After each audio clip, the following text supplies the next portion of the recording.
that's enough of that. Definitely. Hello. Welcome to Left for Random Talk. Hello, hello, hello, everyone. Welcome, welcome, welcome.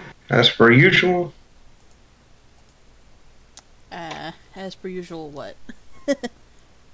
As per usual, we're here. Yeah. Sorry, I was just typing something. That's a weird spot to just stop.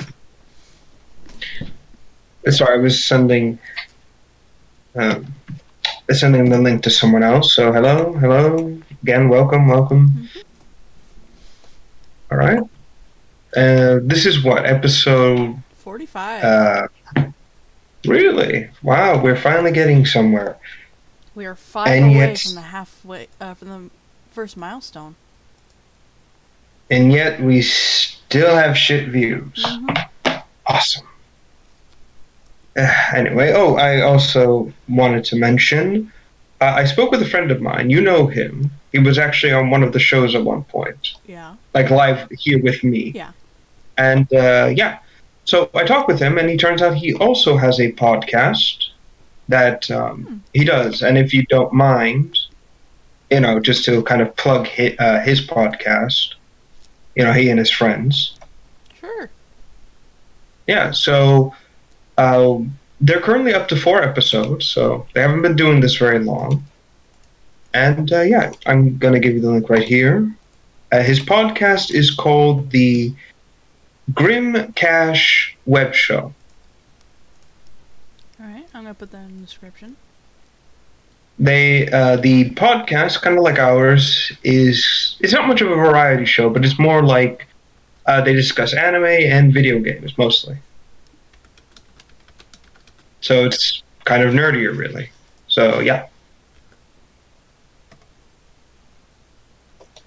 So, yeah, give them a listen, check them out, and, yeah, let them know that we said hi. All right. And there we go. That's our pointless plug-in for the episode. No, I'm kidding. And, yeah.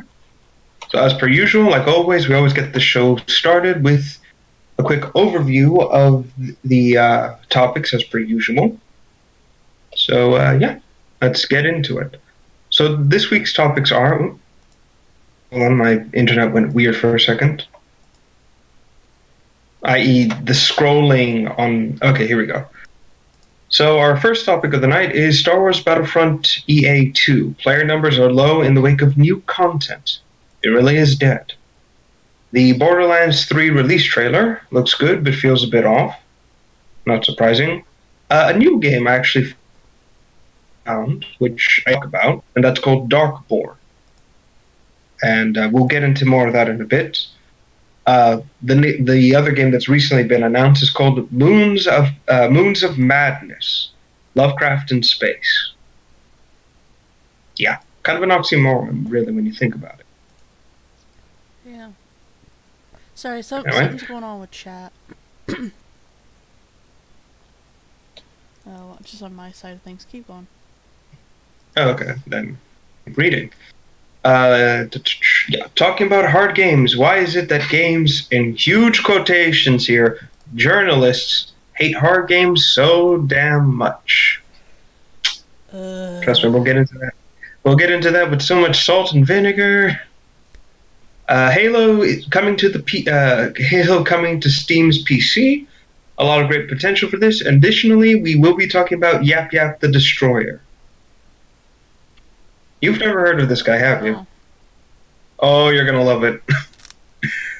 Like, don't look him up or anything. We'll get into it when we get into it. And we'll finish this show tonight with a bit of some Godzilla stuff, i.e. Godzilla King of the Monsters. Yay! The latest trailer's coming out, and yeah. Like, I saw snippets of it before the show started. And yeah, like, all the creatures are looking fantastic for that. Mm-hmm. So, yeah. Hold on, sending something.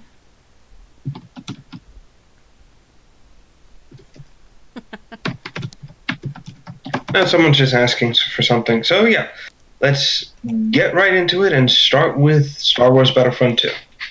let's get the anger out of the way first for a change. Yes, let's talk about EA So, disease. yes, the typical bacteria EA. So a bit ago, I want to say, hold on a second. Sorry, one of the wires here got disconnected. I don't know how. I blame the dog. So yeah, a little bit ago, Star Wars Battlefront 2 released a boatload of content, including new heroes. What is it? New heroes including Count Dooku, Anakin Skywalker, and I believe the Geonosis map was also added in a bit ago. And a new game mode was recently announced called, I believe it's called something Conquest, right? And the objective is you're fighting on the ground, and then after a bit of like conflict on the ground, you go into the air. You'll board like ships, and you'll board a capital ship, and then you have to destroy the ship, and then you win. That's the basic gist of the game mode. and unfortunately, guess what? No one is playing it, or people aren't interested in it, because apparently this was supposed to be from the classic Battlefront 3 they teased so long ago. Yeah, this was an old game mode from a version of Battlefront 3. Yes, there was a Battlefront 3 that got completely scrapped before it was released. Like, it was almost done, and then they scrapped it. Not EA, it was Lucasfilm. But enough of it is still around that people have managed to like kind of patchwork it together and get it running and playable.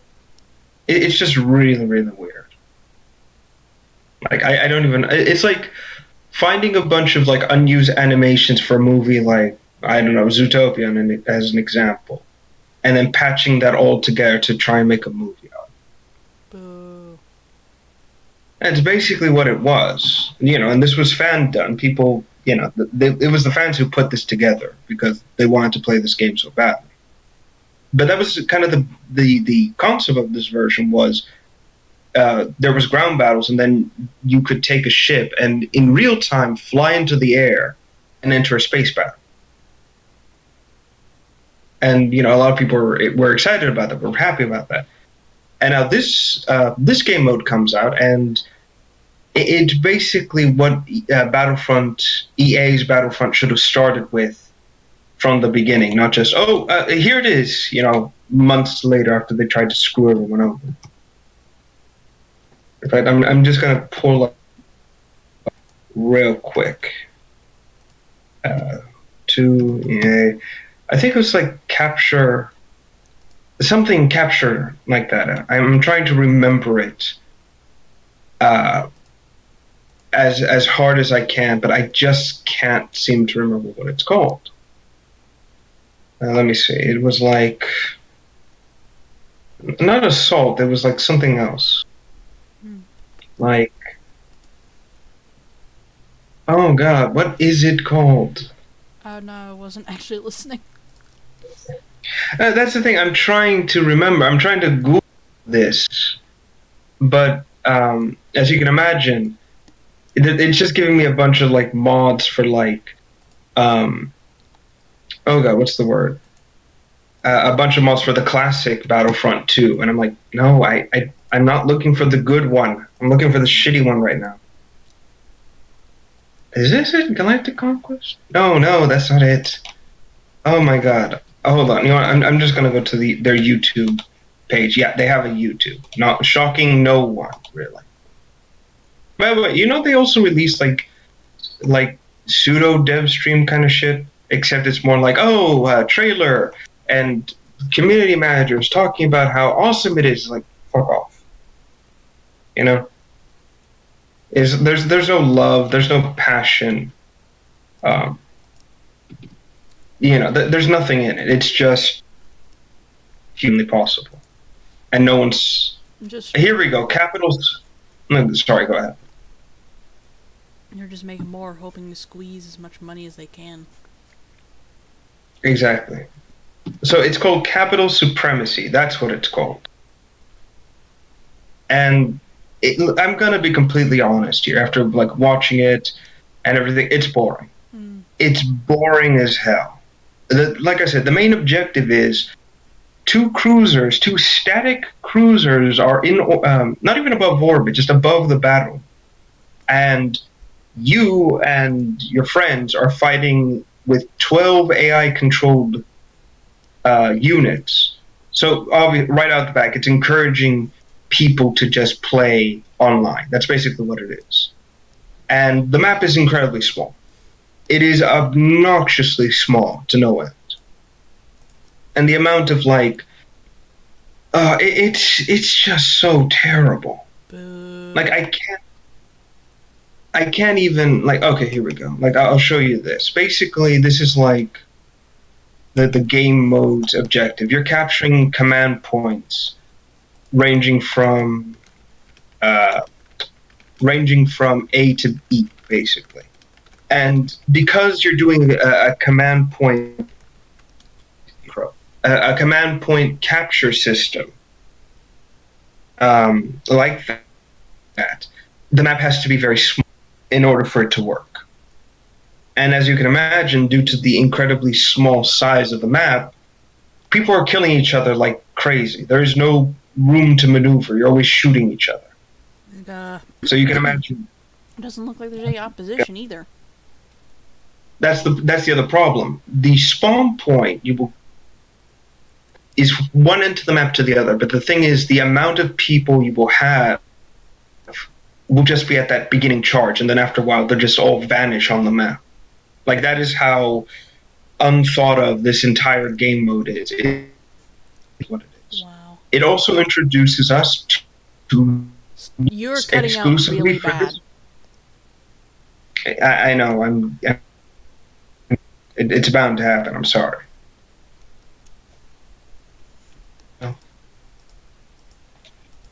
Is it still going mental? Keep talking. Am I good now? You're good for now. All right, good. But that's what I'm saying. And this game mode introduces us two new units exclusive to this mode. And that is the clone ARC Trooper and the droid Commando. Woohoo. And these guys are overpowered as fuck. Like, I'm not even kidding. It's the level of overpoweredness is like, why even bother playing as anything else?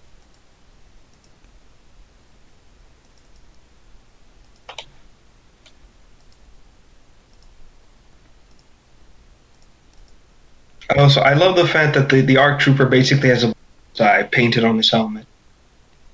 That's hilarious. It's like, it's like he stands up, hey, shoot me here. Yeah. Who did that?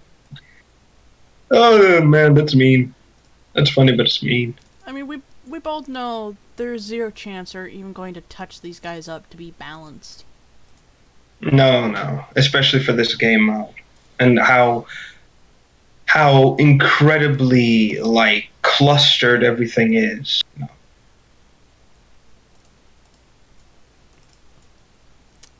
Going on in the map. There is a brief second in the introductory cutscene where a droid gunship is flying through the air. The clones shoot it down, and you can actually see the ship falling down from the air in real time as the camera fixes on your perspective. Right? Here's the funny thing: that ship is nowhere to be found. Yeah. Like, it crashes on the ground and then poof, despawns. Not only that, the entire map is one huge mess. What? Stop. We can't understand you. I don't know what happened. Is it still acting up for some reason? Yes. Wait a second. Nope, not getting that. Hold on. I'm doing something. Give me a second. Okay, hold on a sec.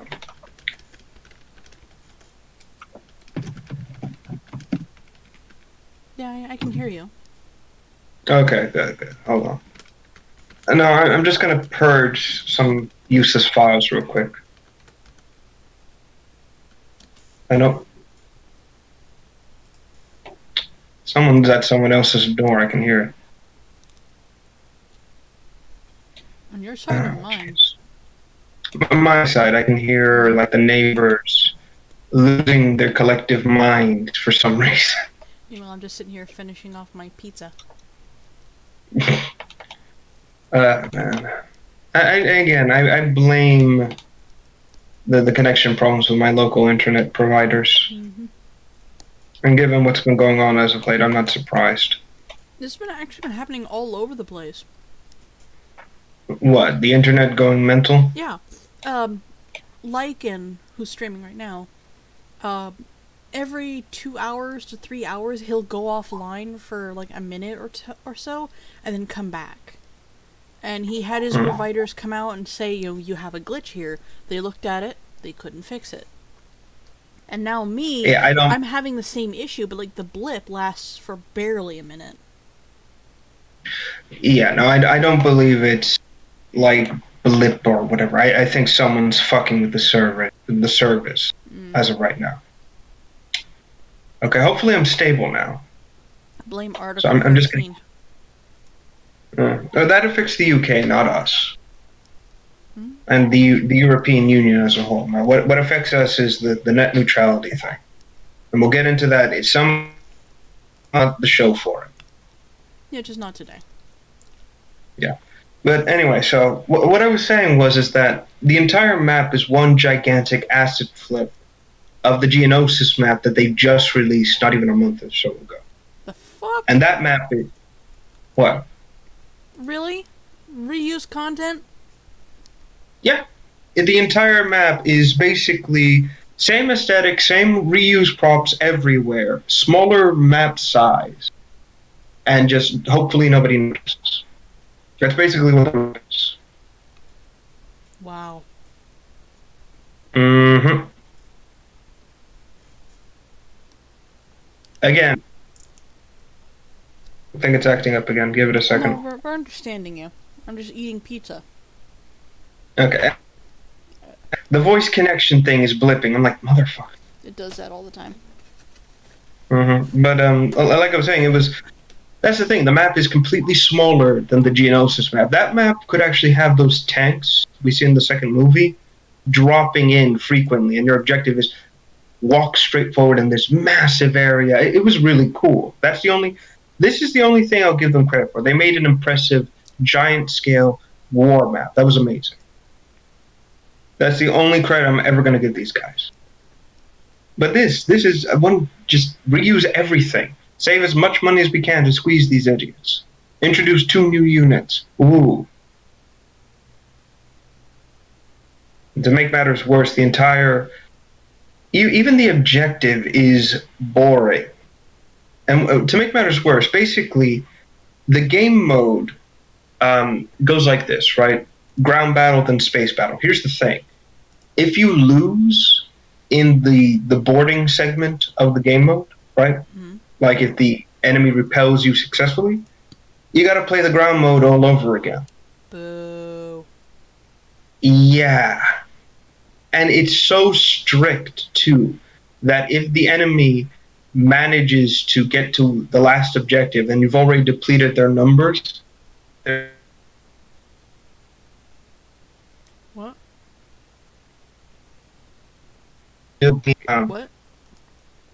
What? Stop. You're freaking out again.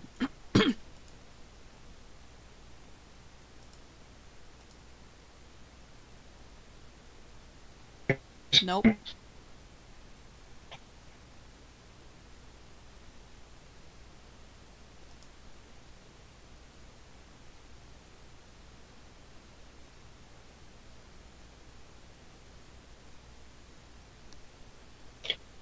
Okay, what now? Am I fine? You're a little jittery. Yeah. There it goes again.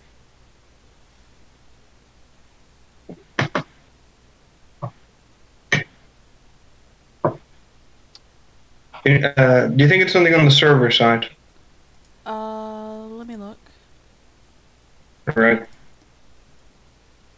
West Coast. Let's try East Coast. Alright, try talking now. Well, hopefully it's stable There now we and go. it doesn't. All right, good. I'm gonna have to do this every other week. Yeah. Hopefully it lasts and doesn't freak out again. I'm not holding my breath. That's probably gonna happen again. Just give it a moment. But yeah, anyway. So that's the thing. If you're capturing the objective and the enemies, or you've already depleted the enemy's forces, like the numbers, the game mode will enter overtime almost immediately. And it's almost impossible to stop your enemy from just completely winning at that point. Because here's the thing. They can keep spawning people in. It's entirely possible for them to deadlock you and just get an unfair advantage. Yeah. Isn't that freaking amazing? Like, great Yeah, good job. Mm-hmm.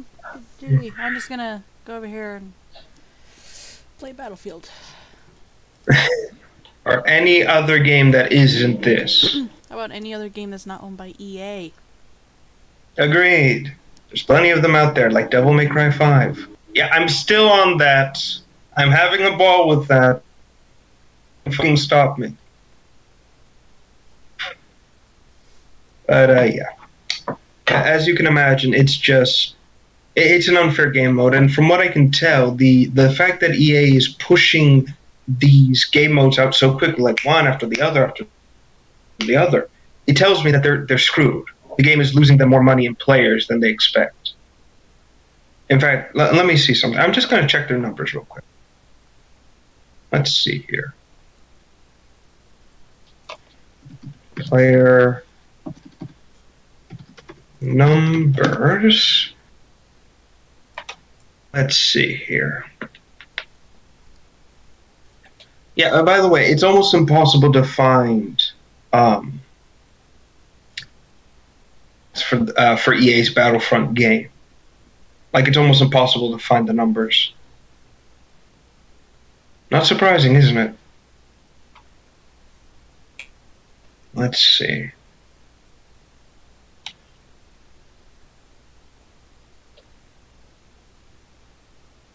Okay, let's try another one. Hold on, I'm trying to find words to, like, confuse EA systems. Let's see, active player base, let's go with that. Okay, let's see.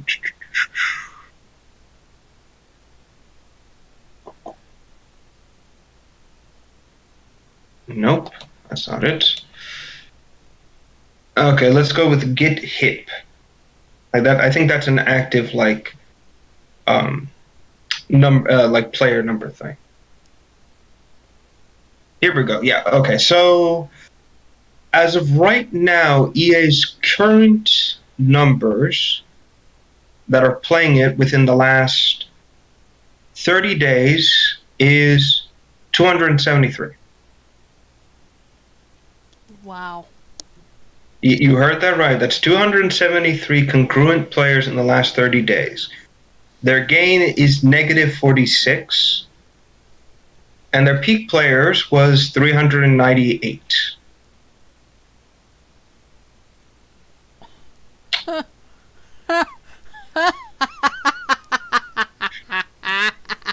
Fuck you, EA. This is hilarious. Like, it's just nosediving. It's nosediving in real time. You don't know, and you can't tell if they've noticed or not. That's the funnier part. Wait, I need to see the last 48 hours. What has been the... let's see. Oh, Jesus. This morning, they had a total of 148 players. Wow. This is horrible. Wow. Oh my God. I told you, it's dead. It's dead, Jim. There's no saving it. There's, they have already beaten the dead horse. It's just a pulp. It's powder at this point. Oh my god. I can't believe. Oh, that. Wait. I'm just to rub salt on the wound. I'm gonna check Warframe's numbers, just to see. Let's see. Let's see. Okay, can't find that on GitHub. Get hip. Let's choose active numbers. Just to really rub salt in the wounds. Yeah, active player count, Steam charts. The total number of players as of April 3rd, or the last 30 days, is 948 players. Oh my god. This is amazing. This is fantastic. Oh man. You gotta love it when life just says, you know what, fuck you. We're taking this. It's not even swings and roundabouts at this point. It's just EA losing. And the fact that they're releasing these game modes pretty much tells you what's happening. They are just, they're clamoring to save anything in this game. Like, I am willing to bet that its peak players was achieved only a little while ago with the Geonosis map, because of just how fun that is. But this is just sad and pitiful. Not even Anakin can save this. I want to look at Ark real quick. No, go for it. Go for it. Okay, Kurt. Let's bet.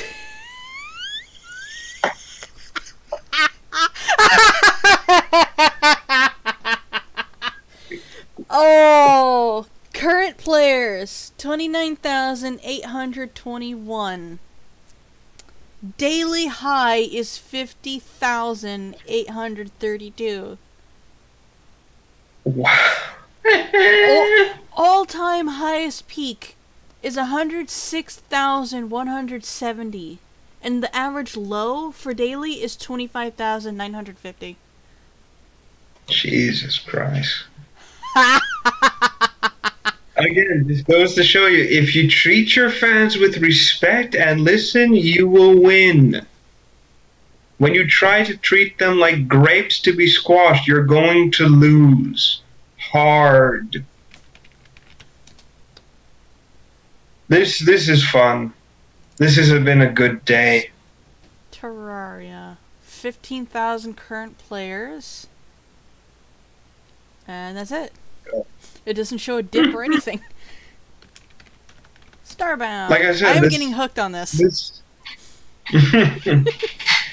And no one can accuse us and say, "Oh, you guys are mean, to EA because you're lying about that." It's like, no, motherfucker, the numbers do not lie. Oh no, Starbound.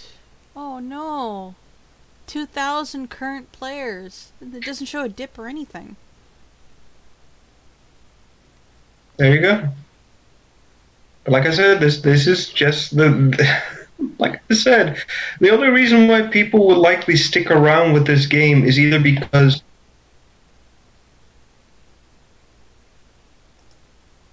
what? Because they're either like porters. Yeah. What's the word? We're not understanding that. Oh gosh, I found Gary's mod. I love the picture they chose. What's the picture? G-Man with a derpy face. I love face.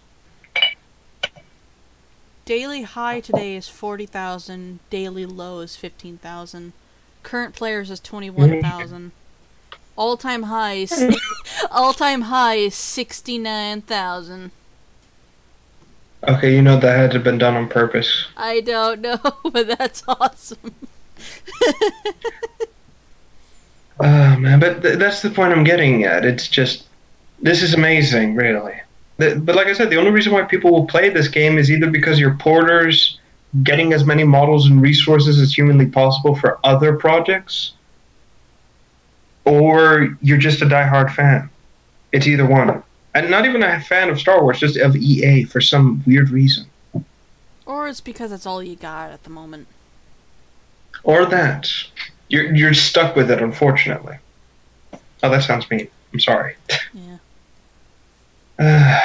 If it wasn't for Apex Legends, EA would still be losing. No, you know what? Even with Apex Legends, they're still losing money. You know what? No, I need to look this up now. I need to... Oops, someone fell. I need to check. I have no idea. I need to check the numbers of Apex. Okay, I'm going to check Apex Legends numbers, just to see how it is. So, apparently, for Stardew Valley, there's a mod that makes it a battle royale. How the fuck do you turn a very relaxing farming game into a battle royale? Hi, LT.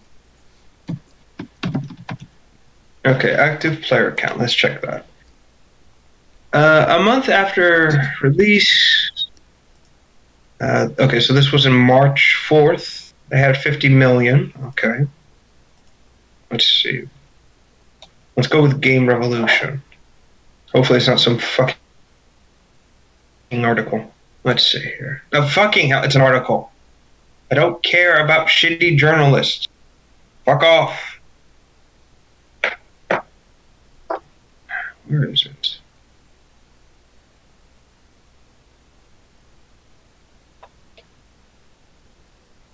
Okay, I can't find a current, like, player thing at the moment. Oh, wait, no, here's something.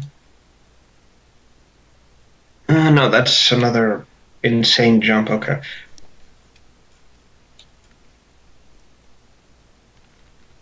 Okay, so as far as I can tell, it's been... Apex Legends is lucrative for EA, but it's nowhere near as lucrative as they would like. Yeah. It's keeping them going to staunch the bleeding, especially with all the litigations they're going through right now. And yes, those are still ongoing. In fact, let me check real quick, just to see where that lawsuit is going. So I got a question for you. What is the game that's playing in the background of Get Hip? What is that? Oh, God damn it. Camera's always calling. It's like, hey, fucking whatever. Yeah, let's see. Santa Barbara, Tony Romero, EA's Define. Yeah, so here we go. The Bulgarian loop. Yeah, so let's see. A lawsuit, where is it? Yeah, they define Bulgarian law. FIFA, under criminal investigation, legal troubles. Wow, Rust is still alive. Oh yeah, they've been going on strong for a good while now. Okay, here we go. January 30th, 2019. This is the most recent one I can find.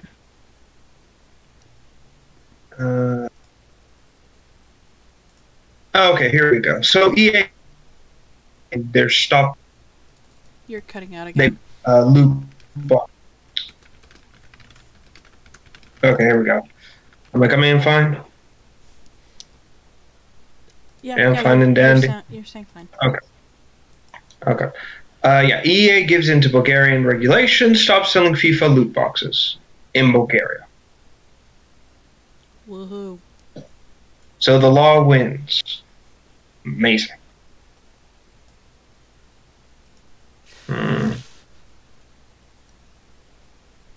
Likely drop in a bucket. Yeah. So for now, the whole lawsuit has been dropped since EA's played ball. So that's not surprising. So yeah. But still, EA is still losing money, so no skin off my back. And hopefully, if it keeps up, it will be extinct before long. Here's hoping, anyways. Yay! Alright. So yeah, that basically covers everything with the new modes for Battlefront 2. It sucks. It's reused assets. Don't bother. Just give up, really. Rev. It's not worth it. What is that game that's showing up in the background of Get Hip? What is that? Hold on, let me check. Like when you're on the main page. No, not Giphy. Hold on, I need to reopen. Where is it?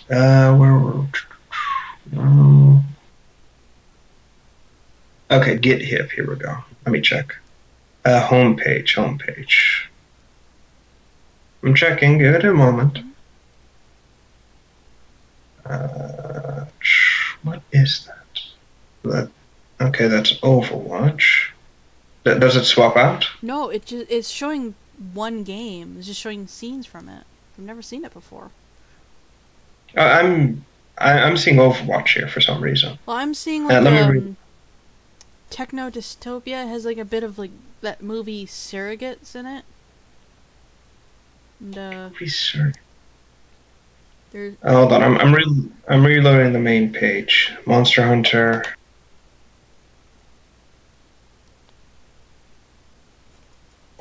PUBG. Dragon Ball. Wow. It's just cycling through all these more popular games. Like from the Cycles it right almost back like to... there's a guy just showed up on screen. He looks almost like Mark Wahlberg. Mark Wahlberg, dystopian tech. I don't know. Like, can you try screenshotting your Yep. Oh wait! I see it. Oh yeah, Cyberpunk. That's what it's called. Yeah, Cyberpunk. That's it. Cyberpunk 20. That's it. It's from the creators of the one of. Oh god, it's from the creators of the Witcher series, CD Projekt Red. We covered them before. Oh, what's this one called? Cyberpunk 2077. Oh, okay. So I can stop watching a guy rip something out of his head. Yeah. Yes, They were really. Oh, if only it worked. Is it not? It always works. Yeah. Probably not the best thing to use on YouTube, but it works. I have it set here on my computer specifically because I just don't support certain places, but I don't have it enabled on my phone, which I use to watch. So, swings and roundabouts. I just have it disabled on Twitch and YouTube because I want to support my friends. Fair enough. All right. Into the next topic. That is Borderlands 3. Okay. Liam, I'm so glad Liam is not in this call because he would explode. Yeah, when I don't Borderlands 3 trailer came out, he hopped into the call and started screaming. Not surprising. So, I watched the announcement trailer. I saw it, and it looks good. Looks interesting, too. I won't say it won't. It doesn't. But is it just me, or does it feel like it's not innovating on anything?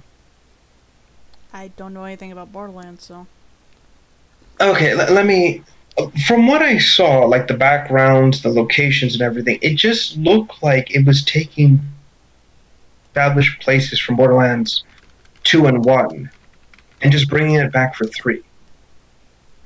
Like, I get the trailer says, explore the new world and everything like that, right? Mm-hmm. But from what I saw, it didn't look like we were leaving Pandora. It all looked like places from the previous games. That's what I mean. PAX East reveal was a nightmare. How much of a nightmare? Was it the awkward high five kind of nightmare, or the one that's like going around everywhere, where it shows a developer? I think it might be Todd Howard jumping in the air just to emphasize that you can go climb that hill over there. Yeah. Or is it something else? Fuck you, Todd Howard. I don't know which one. Like I said, it looks interesting. I'm not gonna say it's not. All right. Before everyone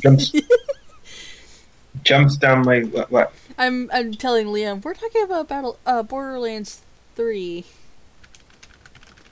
He's just jumping up and down. If it's anything else, I'm gonna be fangirling / boying. Like I said, I looked at it. I find it interesting, and for a fan of the series, yeah, it's gonna be great. And I'm happy everyone's gonna get what they want with this one. It's just for me, I kind of stopped playing Borderlands after 2. I was like, okay, I'm done here. It was the humor that killed me. It was just, I was bored with the humor after a while. I just sat there and was like, yeah, this isn't for me. I left middle school about a few years ago. I don't need to be reminded of those years. That kind of humor. That's the best way I can describe Borderland humor, really. I still don't know anything about it. I just know that Claptrap is annoying. And hopefully, if it really is for the fans, we get to kill him. Yay! Violently. I know that, Liam was really happy to see that Tiny Tina grew up. No, and there he is. Alright, you plebeian little shit! Okay, don't scream too much. We are in a stream. And this is why I keep saying we need to lock this before we do anything. Well, let's keep it open. Fuck it. Throw it out the window. But, okay, I heard Borderlands 3. Yep. Among other things. What's up? We're just talking about Borderlands 3's reveal trailer. That's it. Oh, and yeah, from what I've been I've done my own reading and done some other stuff. Yeah, it actually is going on separate planets entirely. Okay, but to me, it all looks like the same from Pandora. Let's be honest. Give or take, the areas where it shows scrap together bandits and all that stuff. Yeah, I can see that. But the giant fucking city and all that jazz. That is the only trailer I can say was. That wasn't on. No, there was nothing like that on Pandora. Yeah, that's what I'm saying. While there was a swamp, there was no straight out-and-out jungle on Pandora. Besides the Hammerlock DLC one, and that's its own enclosed environment with entirely different fauna and everything from the two things. So there's that. As for the desert-looking environment and stuff like that, that actually, if you pay close attention to the smaller excuse me, oof, got the burps today. If you pay closer attention to the smaller details, you'll notice that there's no the usual blah blah blah stuff that you'd notice that would be on Pandora stuff, if that makes any sense. Because so yeah, there's telltale signs that it's on entirely different planets and stuff like that. Dude, what are you doing with your microphone? I'm readjusting my headset because I managed to find a way to use my headphones as my headphones with my mic on my headset as my mic. Okay, well, we can hear all of that, by the way. I figured I need to readjust my sensitivity. Okay, can you stop butt fucking the thing for just 5 seconds? Dude! Let me bump my sensitivity. There, no, is you're that better? fine. No, we can hear you. We've been able to hear you. You're fine. Yeah, we're able to hear you. We're just also able to hear you mangling your mic. Exactly. Sorry. But so yeah, it's very clearly on different planets and different environments. Again, I'm going to reserve judgment until we actually see stuff for it, because as we all know, fucking reveal trailers is nothing but bullshit. Mm-hmm. And there's but at the same time, they've been leading up to this kind of thing for a while. With information from Borderlands 2 and the pre-sequel and stuff like that. Yeah, and all that money. And there he goes again. Yep. Let's not forget about that. Seriously, you Rev? You're dying. Moment. Oh, Hold on. yay, you're back. Okay. What I was saying was, and yeah, let's not forget about all that, the money that was supposed to go to other projects. Yeah, let's not forget about that. Because I sure as hell haven't. That was actually mostly Sega's fucking around with the... Fuck off, that was fucking... There he goes. I said fucking pitchfork. Oh, that was Sega involvement with the Colonial Marines thing. Trust me, I did my digging. Sega was the one who was the... Sega was the one who were involved with that one for the most part. Pitchford might be a dumbass sometimes, but... The guy has a history of not finishing jack shit, and you know that. But at the same time, Borderlands 1 came out, it was a hit. Borderlands 2 came out, it was a hit. I'm willing to bet he had shit. What? Specific, like, nothing to do with, like, I think he was just supervising. Well, if it was him just supervising, then where the heck? Because a lot of things can go wrong at the supervisor level that will utterly crash anything else underneath it. If he was being the supervisor for that and being as shitty as you say he's been, then how the hell did those projects survive? Under the people, that wasn't him. There he goes again. But, so, moving away from that whole shenanigan, alright? Out of the 4 characters, which one are you the most interested in? Oh, me? Yeah. Honestly, I'm looking at the 4 right now. You know, we've got, what is it? Random small woman, giant one-eyed guy, other one-eyed guy, and some chick with a drone. It's a lot more than just a drone. It's a lot more than just a drone. That's the joke. Oh god. By the way, Liam. Like 2 hours after you logged off, after mentioning the gun with legs, somebody posted a massive appreciation post for that little legged gun. It's just tiny little legs sprinting down the road. I'm excited for that. I've with some of the digging I found and some of the forums I go around on, apparently Hyperion weapons are also going to have like a built-in gun shield now. Nice. That's surprising. Like, you aim down sights, the longer you aim down sights, the more accurate you get, but you also have a built-in gun shield. Fair enough. Vladov manufacturers are going to apparently have a lot of underbarrel attachments and stuff like that, and apparently you can swap out parts for your various guns and stuff like that, so... Like, underbarrel rocket launchers, miniguns, all kinds of stuff. Yeah, fair enough. Like I said, that's the one thing I'll give credit to Borderlands, and that is the sheer insanity of the guns. Exactly. Like, everything else I'm not a fan of. Like, I find the humor at times very, like, meh, or just... It's hit or miss. Exactly, that's my point. It depends on the person. It depends on the person who's seeing the humor. That's my point. And for me, that's what I'm saying. It's just... The humor isn't always for me. I'll laugh at a few funny things. Krieg. The entirety of Krieg. Just anyone, really. Exactly. But that's the point. It's like, to me, you know, the humor is typically missed for me because a lot of the jokes just kind of are either not funny or just like, okay, I get the point. Let's see though. We've got the Siren, who is making a departure from apparently every other Siren and is basically being Fist Wizard. Yes. Okay, go on.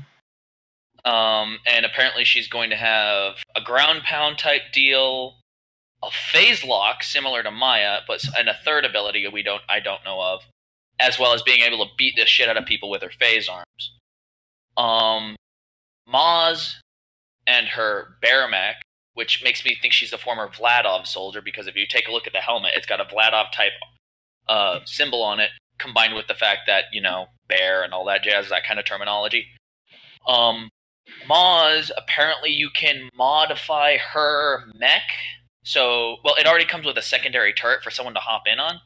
But apparently you'll be able to modify the mech so people who hop in with will have different weapons, or you'll have different weapons on the mech and that kind of thing. Flak, the Beastmaster, has 3 separate pets. And a lot of images we see of him have like a sniper rifle, which makes sense when you think about it, because that way he can use his pets to draw aggro away from him while he's sitting back tanking and plinking away with shots. And then we have Zane, who we've only seen like maybe 1 or 2 of his skills shown, where one is a holographic decoy, one is a drone that pops off of his wrist and goes off to shoot people or cause havoc, and a third we don't know. I'm going to call it now. He is going to have a giant fucking bag of tricks. Which makes sense. What was that? I said I'll give these guys credit. They all look amazing. Like, I'm not going to... Another thing I'll say about Borderlands, it always looks great. Everyone is always designed in incredibly impressive ways. I'm always going to say that. Go ahead. But, so, I mean, my one potential gripe with the characters and stuff like that is the same one I had in Borderlands 2, where they're, just because of how the scaling eventually went up to with Ultimate Vault Hunter Mode, True Vault Hunter Mode, Ultimate Vault Hunter Mode, and all that jazz, certain builds that, while fun, got left behind due to scaling. They learned their lesson with the pre-sequel. Which, again, I didn't enjoy that either. And I think a lot of people didn't enjoy the pre-sequel. No, actually, a lot of people I've talked to enjoyed the pre-sequel. Okay, then I guess it's person per person, but... Yeah. I don't know. I just... That's the thing I've kind of noticed. Borderlands has had a kind of a... Ever since 2, they've had an issue of moving forward. It always seems to kind of stumble. Well, not so much stumble. It's more that, in the case of the pre-sequel, they were original. It didn't have enough content. But they did have plans for more content, but then something happened, so they couldn't release the second DLC that they were going to release, which I would have loved to have seen, by the way, because it was like some weird like cruise or something going on, and turned into Starfish Zombie Apocalypse. Again, like I said, Pitchford. That's the reason it probably went through. No, see, Pitchford is main Gearbox in 2K. This is 2K Australia, so it's different group and stuff like that. Okay. 2K Australia was the ones behind the pre-sequel, which is why the accent and all that stuff. But anyways, like I was saying, it's just that in the case of the original Borderlands, their big problem was, for the main game, there wasn't much story. And the end boss was utter shit. It was a long slog bullet sponge that was a pain in the ass to deal with. They fixed that with the future DLCs that got released. There was an actual story. It was interesting. It was fun. That kind of thing, right? Yeah, but that's my point I'm getting at. And then Borderlands 2. What I was going to say is that things going... I'm saying after specific, not... things in like 1 or anything like that. Because let's face it, 1 was very bland. Not in gameplay, just story. Like there was very little connecting event. Yeah, original story. It was the original just base story was bland. Exactly. The afterwards, which apparently they learned from their mistake, with the DLCs, I mean, even the Underdome was fun. It was campy. It was all kinds of bullshit. Yeah, and that's where I think Borderlands tried to get its idea. Just combine camp and seriousness in camp, and there you go, formula for success. Well, yeah, and for the most part, they kind of hit the nail on the head there. I mean, humor is subjective, and it's one of the things that ages the most poorly among culture and stuff like that. But in the case of Borderlands 2, various DLCs that came out with it, and a lot of the DLCs that came out with Borderlands 1, hell, even the pre-sequel, a lot of people I've talked to are like, yeah, this is actually kind of fun. I give to this specifically, and that is that the DLC for 2 continues the campy good. I'll always say 2 has the best DLC when it comes to just pure comedy, pure writing. You know, it's very. Oh my god. 2's DLC was... No, if you want pure camp, DLC-wise, Hammerlock's Big Game Hunt. Yes, that I was about to mention the big specifically for the best boss, final boss in the entire thing. You know what I'm talking about. Oh, you mean when Nakamura kills himself by falling down holographic stairs? That's it. No. Oh, it was my favorite. Sadly enough, it was also followed up by what a lot of people consider to be one of the biggest pain-in-the-ass boss fights with the Jackenstein. Because he shields himself, he's utterly invincible until you destroy the conductor pylons on his back. Just... Yeah, but still, that's what I'm saying. The Nakamura death thing God. is the highlight. That's the highlight of humor that Borderlands does really well. It always can bring something to. But then when you move on to other things, this is. Hold on. Go ahead. Hold on. I was about to say, yeah, I was actually going to agree with you. That I agree with you there. Like their sense of humor, when they nail it, they nail it. It's like a combination of satire, campy nature, and all that stuff. Like what happened with Nakamura, because he was like, "I've got this, and this. I can do this."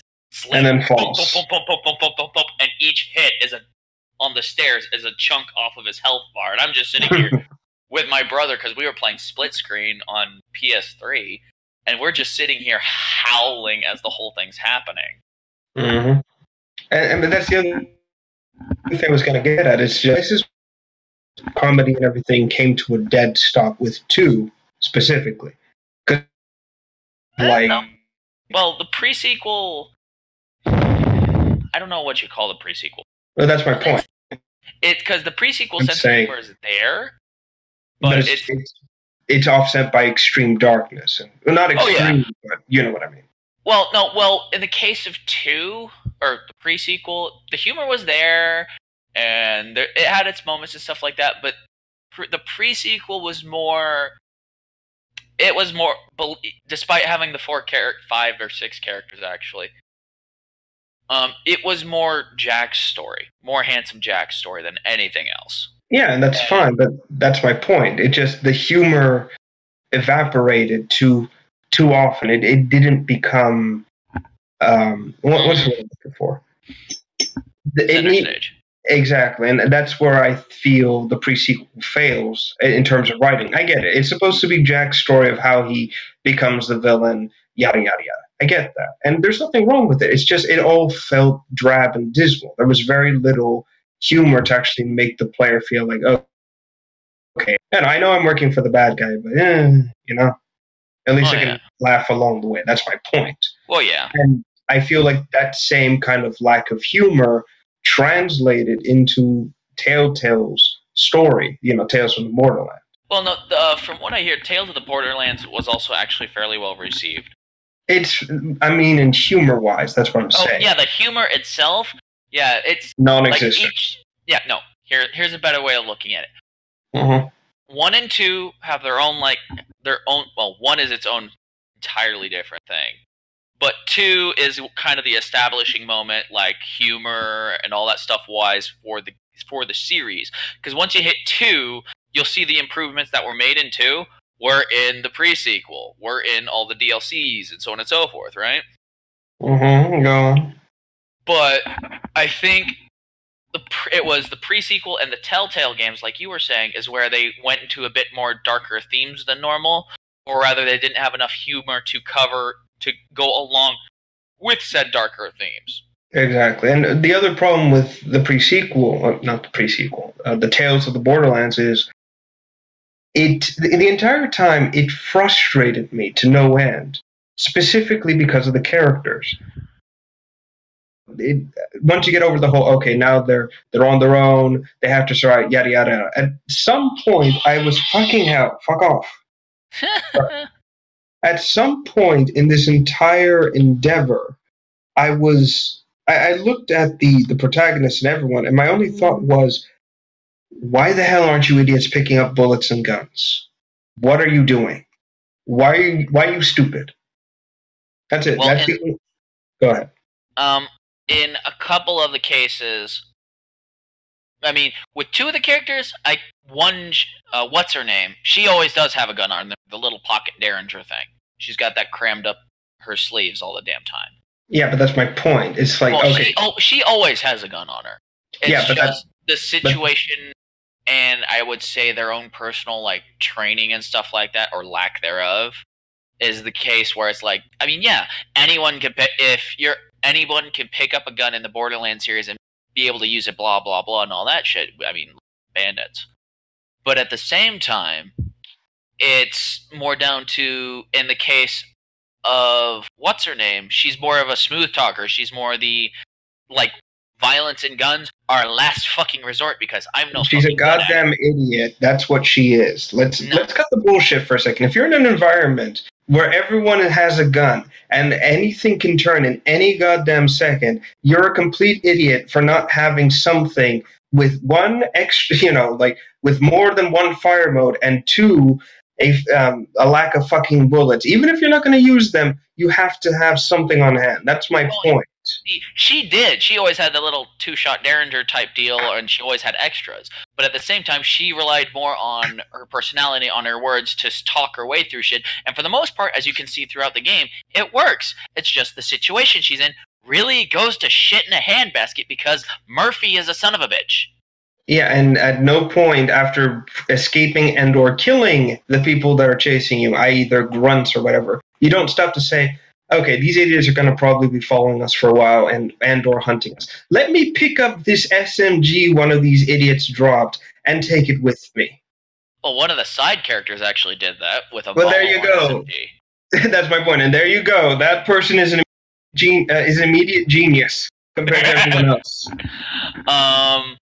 But yeah, it's more down just to the story and the fact that it was also a Telltale game. It was a point, for lack of a better term, point-and-click adventure. Exactly. So you're not gonna see much like that. You're gonna see more like talking. You're gonna see more social foo, for lack of a better term. And that's my point. And that's why I feel like the Tales of the Borderlands, despite a little thing, never got more done with it. Like, yeah.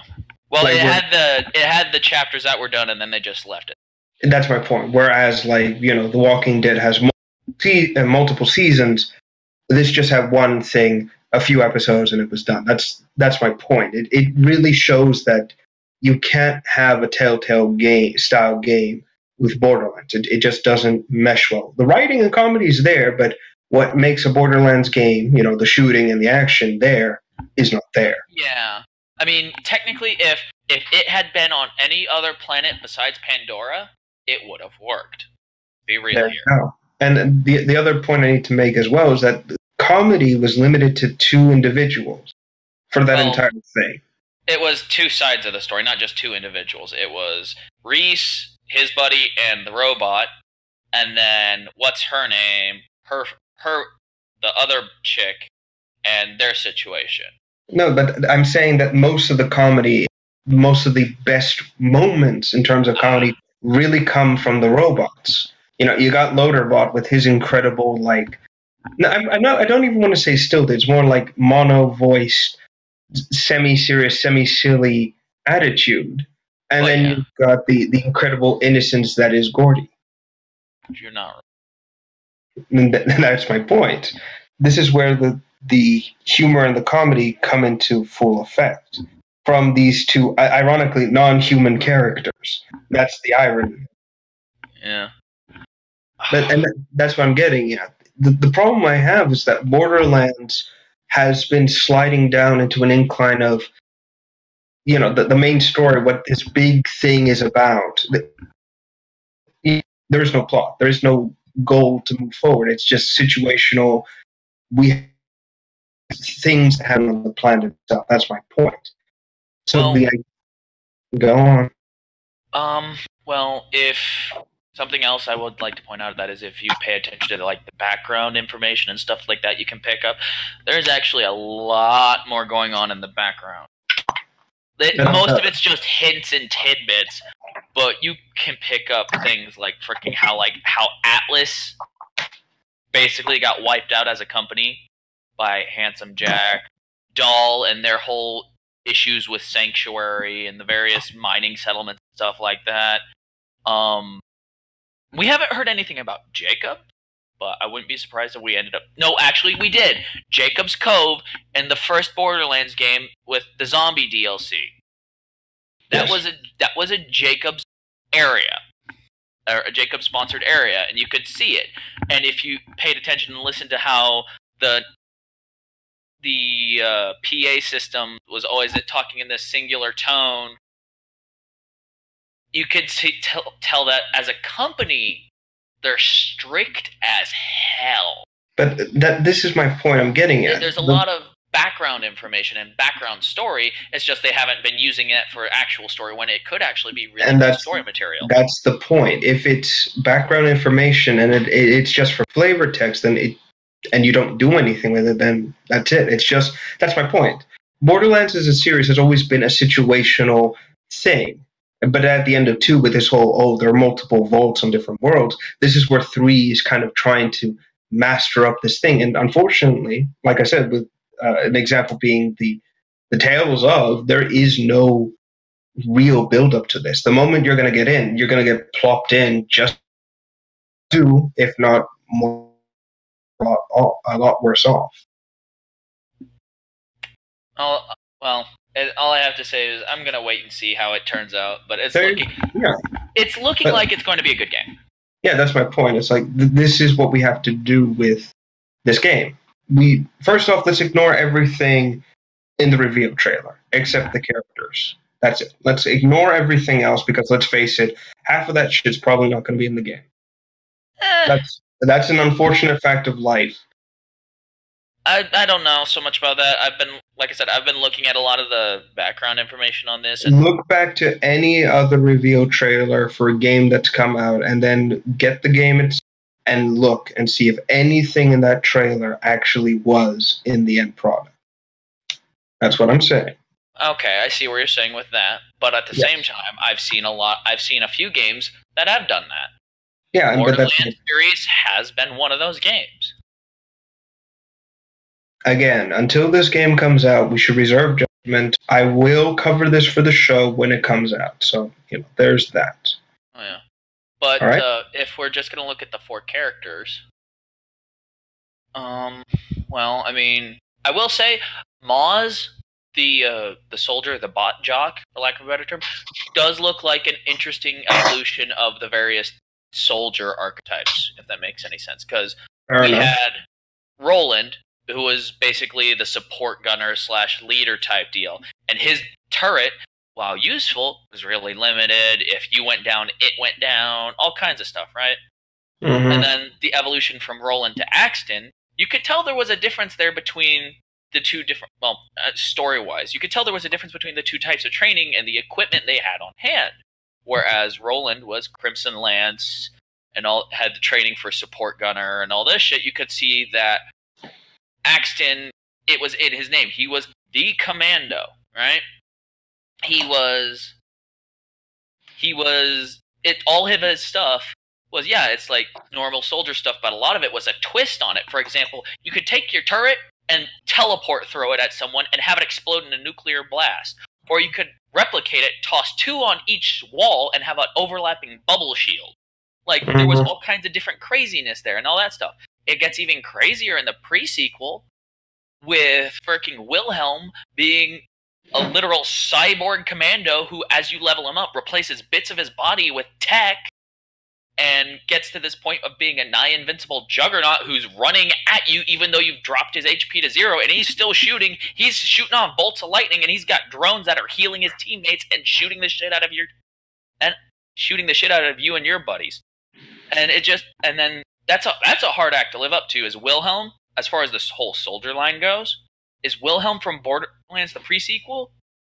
It's going to be a hard act to follow because of just how intuitive and how different and how wild his design of a character was. Even though he still fit the soldier archetype, he was just way out of the norm. And then we have Moz, who's basically, I wouldn't say the final evolution of it, because for all we know, there might be more Borderlands games down the line. But then we have Moz, who, she's a soldier, as much as you can tell from her outfit and stuff like that. But she digistructs and calls in her own fucking mech. Not like an itty-bitty little turret, or calls in drones. No, she gets a fully enclosed cockpit mech with a turret on this fucker, and can strap it up with whatever weapons she's feeling like, and rumble through the battlefield with this motherfucker with a teammate on a turret. Hold on a sec. HH, are you still there? HH? Oh, okay. Just checking. I haven't had anything to add. I don't play Borderlands. Fair enough. No, I was just checking to see how things are going, messaging, things of that nature.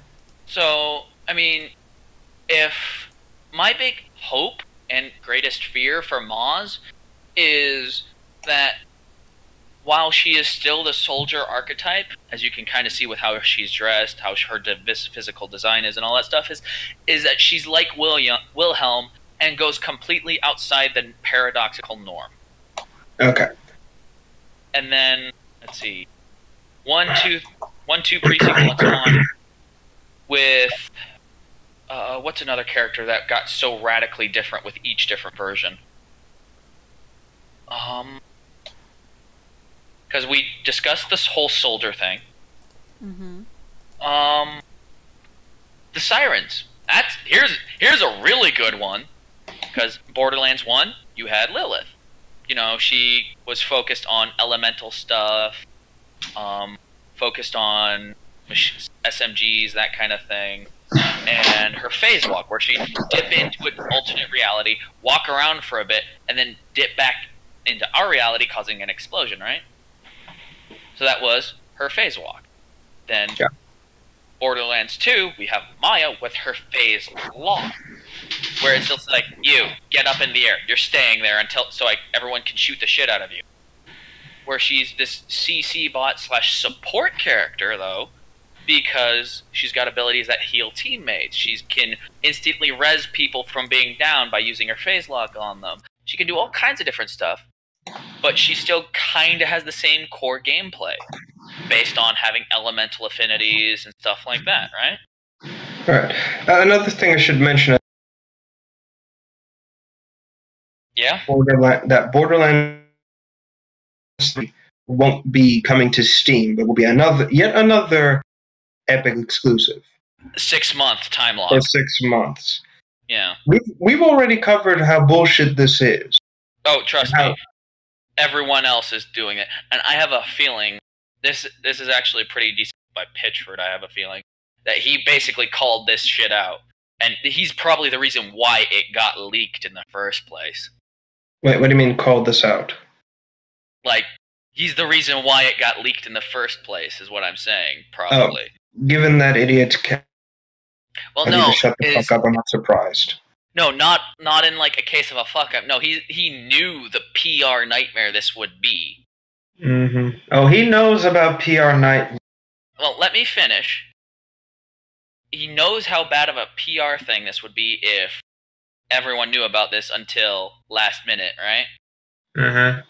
So, and you could tell by the way he was saying these things, how he dropped the hint. It's a timed exclusive.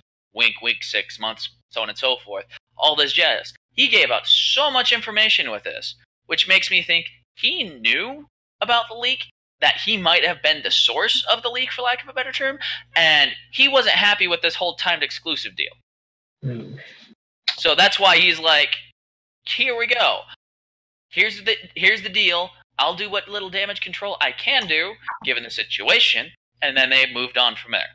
Honestly, I'm more than willing to wait and pick this up on Steam, because you know for a fact that when it hits Steam, it's going to hit with a Game of the Year edition, and also probably have a decreased price, because Steam is awesome. But that's my point. Like we've said 100 times on the show, Steam, this whole Epic Store exclusivity bullshit isn't going to last. Even though Epic, like I said, Epic is paying out the exclusives. But the problem is, the second that it goes onto Steam, they're losing sales like madmen. And they know it. They know they can't. Not only that, if you look at the two storefronts comparatively, Steam outstrips the Epic Game Store by a landslide.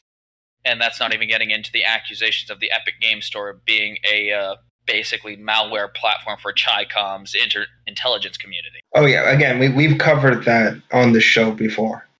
And So again, there's it's that whole thing. Like I said, give it a few more years or even months, and the Epic Store will be nothing. Because let's face it, they're paying more to the game developers than they are for themselves. You know, this whole 80-10 split. And it's going to kill them. As much, as much as I'd like to. Well, no, I'm not. This isn't me defending. Here's the thing. The reason why they're doing this and getting as many AAA games as they can onto their storefront is because they know that when the Battle Royale cash crop dies, Epic Games is in a lot of trouble because the Save the World side of Fortnite, a lot of people are like, meh. What I was going to say is that I wasn't sitting.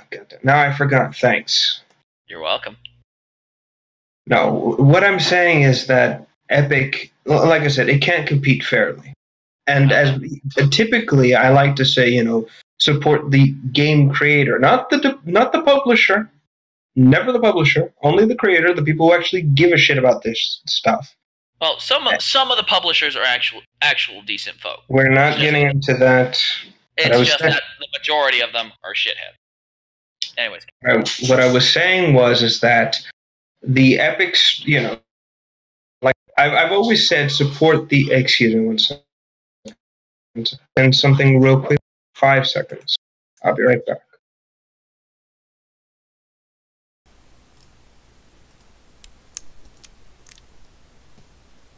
Well then.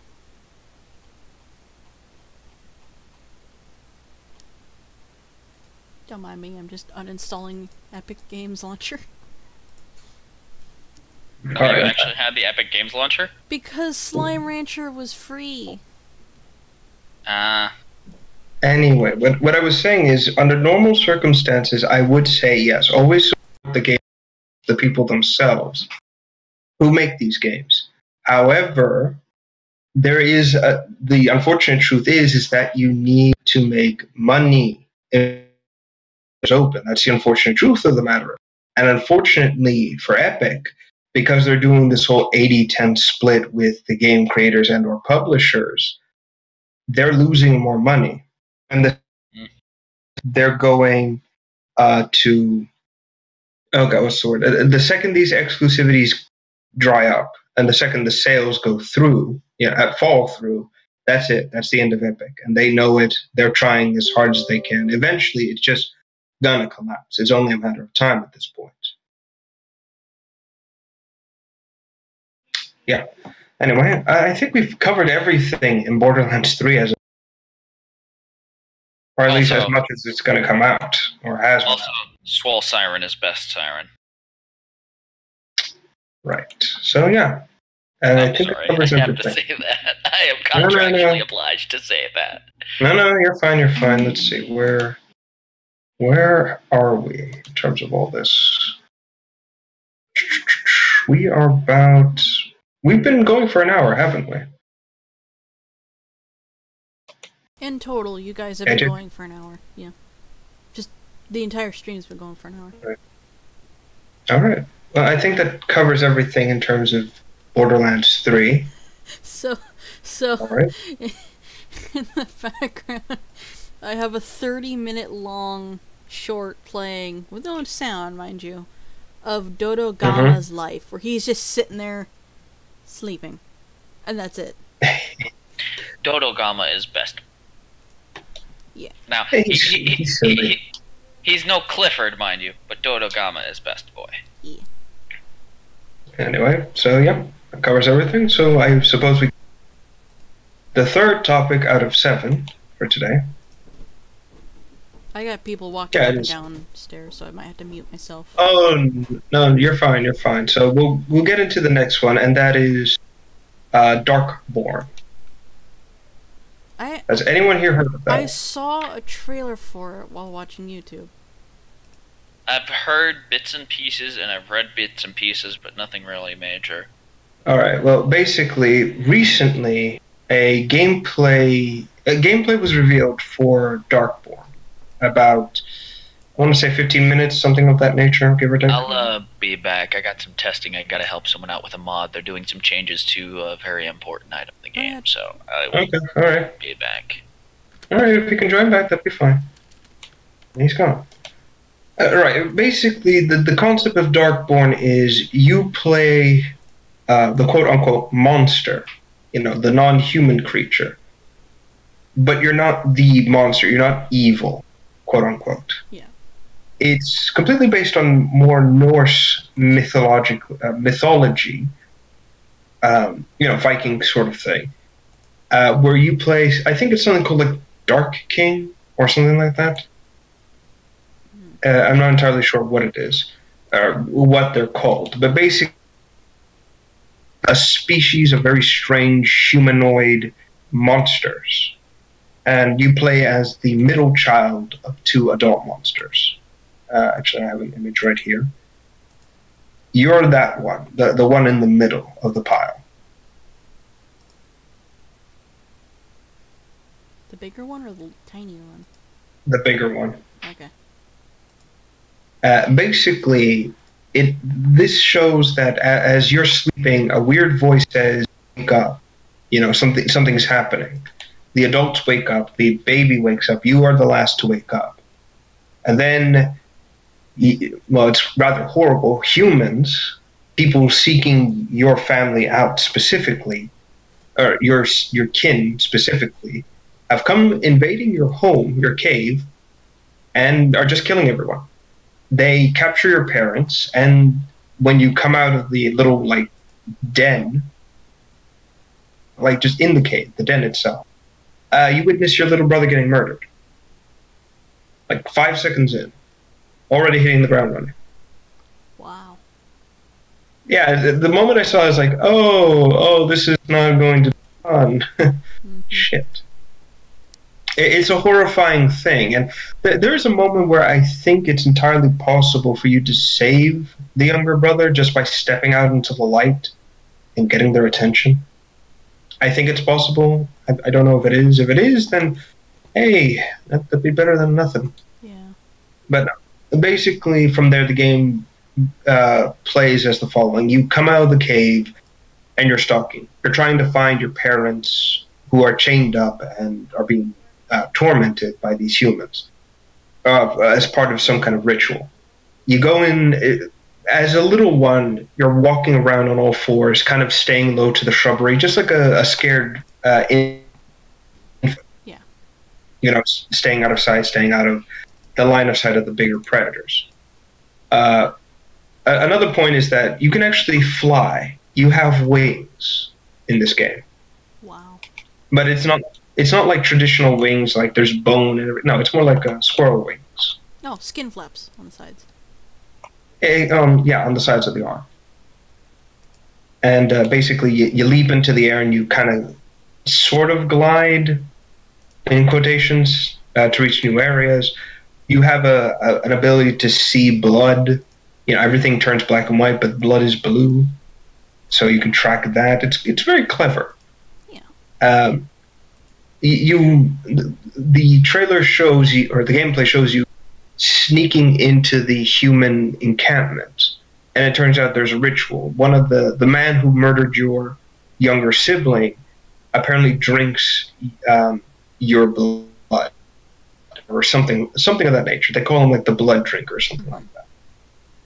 And you're just going in trying to find your parents. You don't find both of them. You just find the one.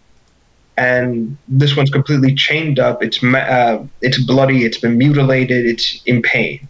You find it, but you can't get it down. The chains are too strong, and you're just a babe. You can't really rip them off. And this creature is dying. There is no way to save it. The infant does hold its chin. Bumps its head against the adults, and the parent dies. This is where the other part of the gameplay comes in. You get things called death gifs, and basically it unlocks a organic ability, like a mutation, based on what the parent or what the adults will give you, effectively. Yeah. And this adaptation is a little poison. Can't even call it a quill in the palm of your hand, which allows you to shoot the little quill at people and kill them. Oh, a little stinger. Yeah, the baby does, and this is the thing I actually like. The baby gets its revenge flat out, and it's kind of shocking to see because you think, okay, this guy's going to be the entire whole series. Nope, you kill him in the first. I love it.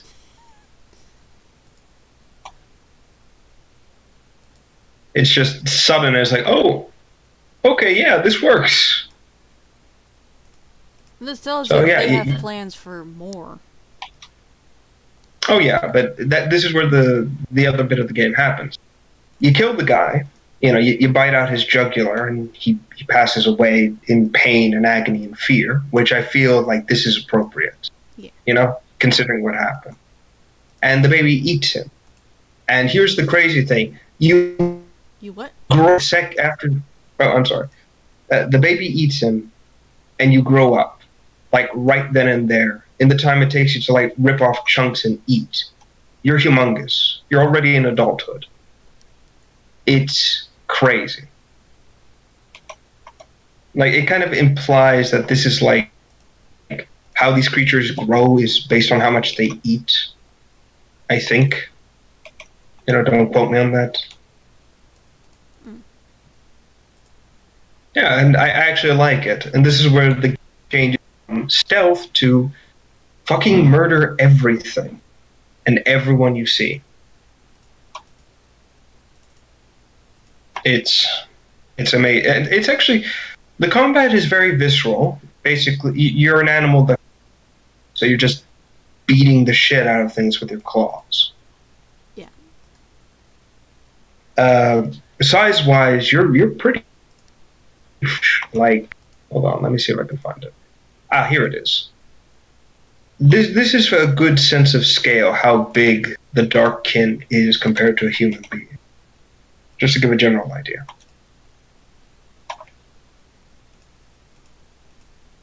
Yeah, and this is still set in the first mission, shortly after you killed the blood drinker.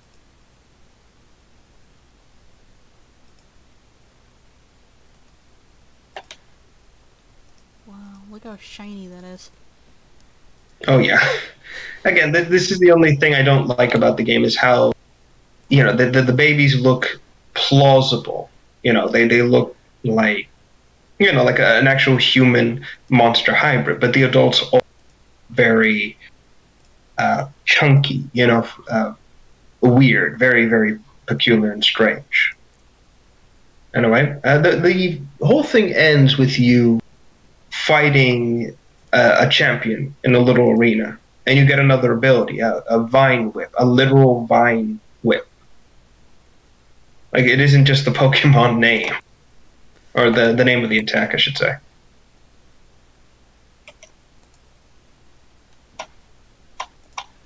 So yeah, you do that. The fight ends with you ripping and it just kind of ends with the infant rushing into a Nordic mead hall. You hear screams, you see the fire rise and everything, and the game ends with a cut to some sort of creature gestating in a womb, but it cuts back to reveal it's in a tree, not a living creature. And this is what kind of hints at what these creatures are. They're made of nature, like actual nature. Or born in nature, I should say. I forget his name. But Go on. What? No, go on. The movie Beowulf, which wasn't really a good movie, by the way. Like, a really ugly monster attacks a Nordic village, attacks the meat hall. Grendel. What? Grendel. Yeah. I think that's what these guys are somewhat based on, like nature demons. It's fairly possible. I mean, there is a woman who talks to the infant throughout the game, but the way she speaks, you can hear a growl and a low-pitched growling noise as she speaks, implying that she's not human herself. It like it's possible these creatures communicate like that. That's the implication. I do admit the fighting or the animations for the monster hitting people could be a bit better. Because unfortunately, what they're going for, like, it's pawing at you, but unfortunately, it just looks like it looks like it's grabbing everyone's boobs. Unfortunately, that's it's so stupid. So my old old profile on DeviantArt before they removed that setting was Luigi going invisible boobs. He's just grabbing open air. Yeah, but that's basically what it is. Like, fighting, it will hit you in the chest first, then the back and chest again. You know, kind of like a 1-2 punch thing. But it just looks like you're lightly giving them like a chest bump with an open. I'm gonna check and see if you have breast cancer. Squeak, squeak. Pretty much. This is the unfortunate thing about the fighting. Holy crap, those hands. Yeah, these Yeah, guys you're are now demons. realizing. Yeah. Ugh. Like, that's really well made, but it's really well made. And this is where the disconnect between the kind of comes in. Like, you can see the infant, like how skin is more. It's not as baggy. It's more, you know, like a human being's skin, for lack of a better word. But the adults are like these incredibly wrinkly monsters. Yeah. This is the disconnect between the two, and I think this is a holdover from when the game was something else entirely. Yeah. Because this did start out as something called. Oh, well. Again, sorry folks for that unintentional cut there.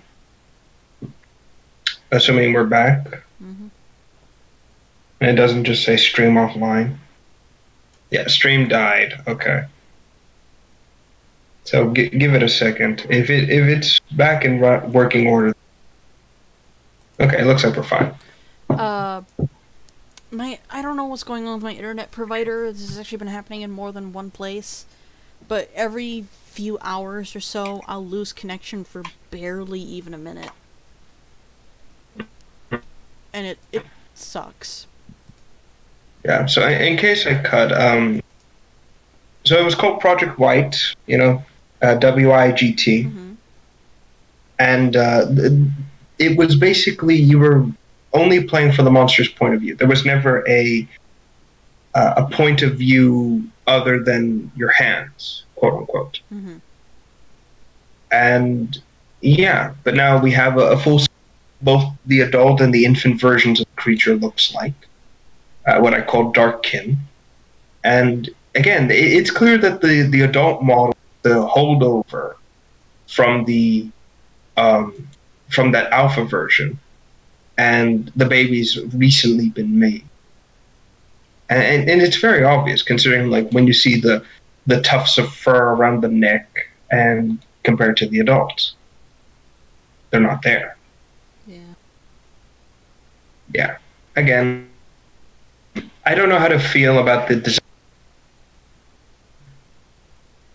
Wrinkly, maybe. Like, actually try to make it look a bit more. I guess what I'm saying is, like, polish up the design a bit. Maybe pull skin back slightly. Mm-hmm. But other than that, I like the idea. I like the creature concept. It looks great. I always love it when you play the point of view of the human. But, like, not the monsters and, like, oh, I'm just going to rape and pillage this entire place. No, I mean more like, you know, like a sympathetic creature. That's what I mean. I think this is why there's a mod that's been released for Ark, where you get to play as the dinosaur, and it has very quickly become the most popular mod because people don't want to play as a human anymore. They want to play a dinosaur, and the Isle gave you that ability, but when you get down to it, the dinosaurs are pretty much just people. They're all shit. Everybody who plays the not everybody, a lot of people who play the Isle game are pieces of shit. Like, they're very mean to you. You could be like a trike just sitting there trying to get something to eat, and another trike will walk up and kill you when they're not supposed to be doing that. And it's weird, and it sucks. And granted, the Isle is a beautiful game. It's really well thought out, and I love the idea. It's just more players are interested in, like, PvP, just downright killing each other, than actually formulating dinosaur. In Ark, for some reason, people are actually very civilized. I think it's because they're able to communicate with each other a lot better. Also possible. Also because of all the... Sure. Yeah, I actually thought they would have created it. Created the Play as Dinosaur mod a lot sooner? No, I was going to say, I was surprised, like, they wouldn't try to make some dinosaur hybrid human thing. Oh, there is a mod where you can play as a different race. You can play as a goat man, which looks really weird. You can play as a a shark man, looks really weird. You can play as a dragon man, who's really, really powerful. And I guess there is a lizard. But, it's... When every night Riot reviews mods like that, he calls them, like, beautiful animation, stuff like that, I look at it and go, that's 1999 CGI animation right there. That's janky as fuck. Like, he showed the Goat Man. It was really, really weird to see him run. Like, right now, the animations and the speed that they move aren't synced up, so they kind of slide a little when they walk. And the Dragon Man is insanely overpowered. Because why not? I am interested to see that mod get better, though. I will look that up later on and just judge for myself, and maybe we on the show, but until then, you know, we'll just go on with what you've said. But yeah, like I said, Dark... Yeah. Every Night X Riot, that's what he's called, yeah. Darkborn looks like a fantastic game, and for once it isn't some horror generic. So yay, something new and fresh. Mm. Finally, in the sea of the new... Fine. Alright. And let us... Alright, hopefully this is all stable again. Yep. And yeah, let's move right on into the next game. Moons of Madness. Woohoo. Well, you've never heard of this one, have you? Nope, I know Cthulhu's in it. Yeah, basically, how best to describe it? It's like take Prey, but remove the mimics and actually add monsters. It's the best way I can describe it.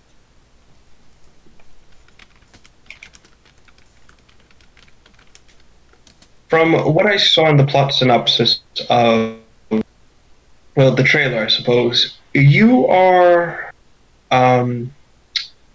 what's the word? You are a astronaut sent to a very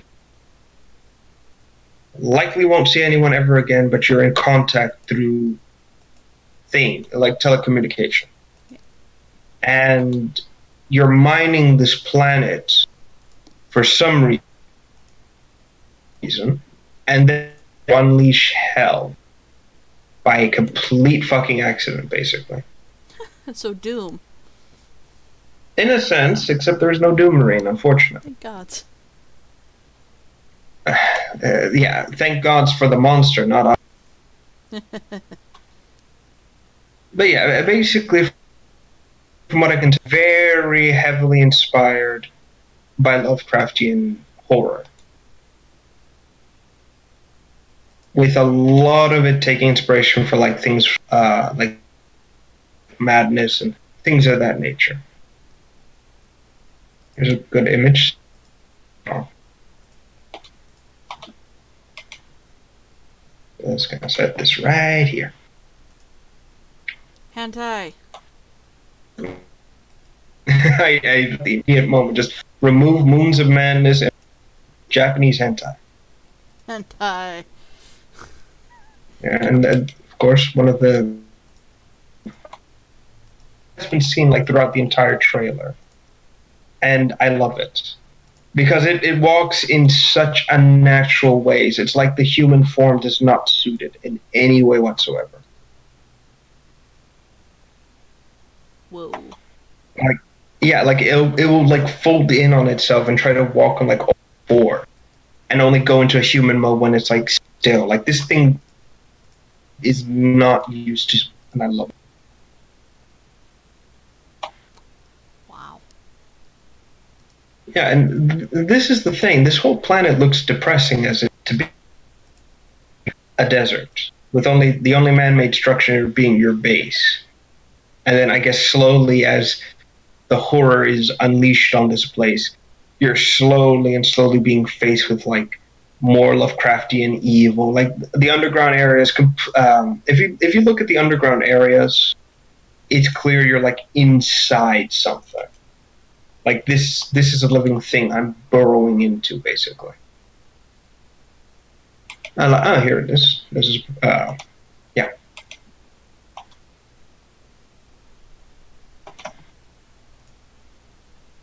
But I do hope you get to fight and kill this thing, you know?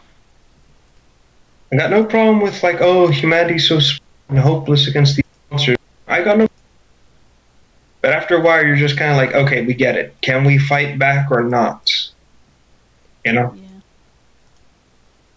Like, yeah, as I always say, it's like, yes.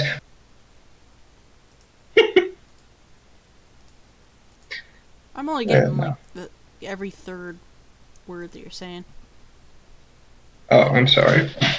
I said in a joking manner, you know, muy human. Let's go. You know, with all Yeah. these movies, these games are coming out and they're so beautifully detailed. My biggest fear is that they're going to be like that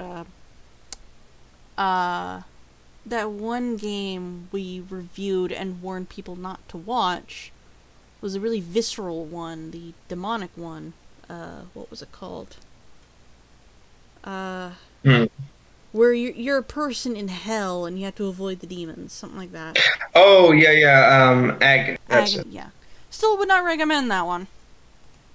Like. Yeah, it's. Like, that's my fear with these two games we're talking about. Like, it's gonna be like that. Oh yeah. Funnily enough, did you know that Agony DLC? What? Hold on.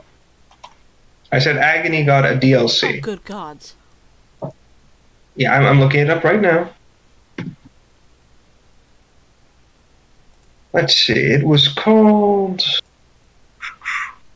The Succubus. That's it. Oh no. Yep. Nope. Yeah, basically, it's exactly what it sounds like. Play a succubus. Oh boy. By that I mean not one of the weird vagina. What are they called? Olga Garrick. That's the name of the demon, the one with like the weird vagina head. Yeah. But no, that's not what you're. What's the word? That's not what you're playing as. You're playing as an actual. And what is it? But here's the messed up thing, by the way. Guess what you are technically? What?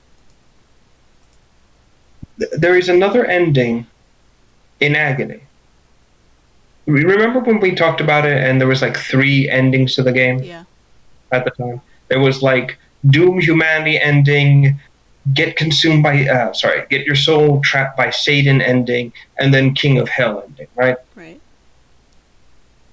Oh no, sorry, my mistake. And then Fuck a Succubus, Get Transformed into a short ending. Those were the 3 originally. Yeah. Well, they added 2 more. One is the angel ending where you get lifted into heaven, but Hell, and the King of Hell ending. Yeah. Guess how you go about doing that one? Oh boy. Yeah, basically you have succubus again. Except you have to. This is the fucked up bit.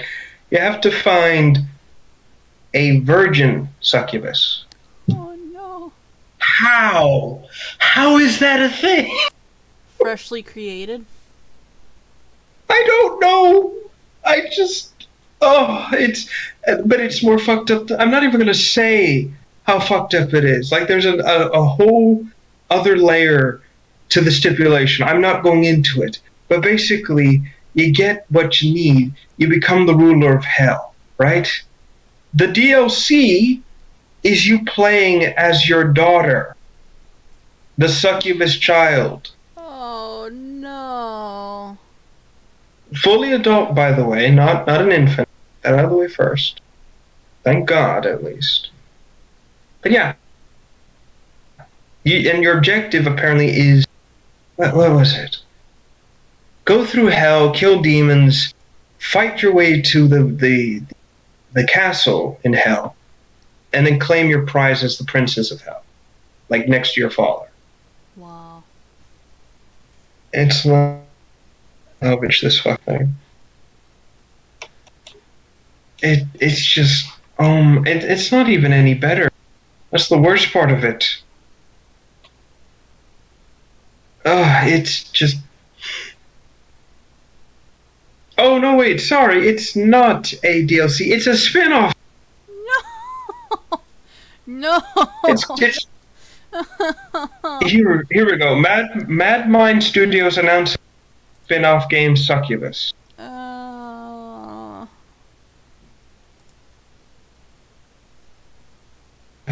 my god! And that's the whole objective. It still can.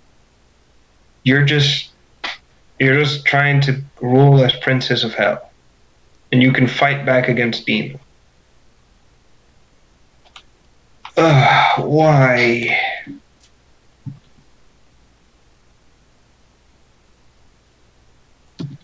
It's just why.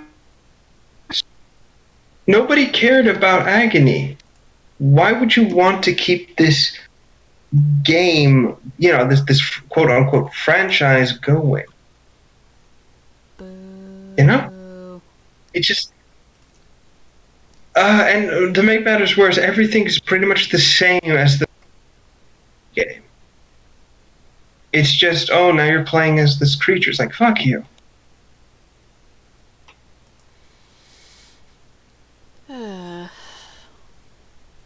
Oh, and they're making another game called Paranoid. No, come on.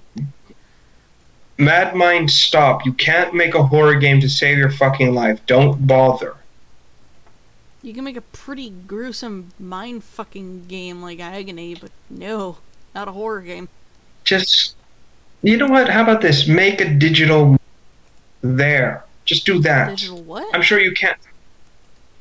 Make a digital movie. I'm sure you can't fuck that up. They probably can. It's just...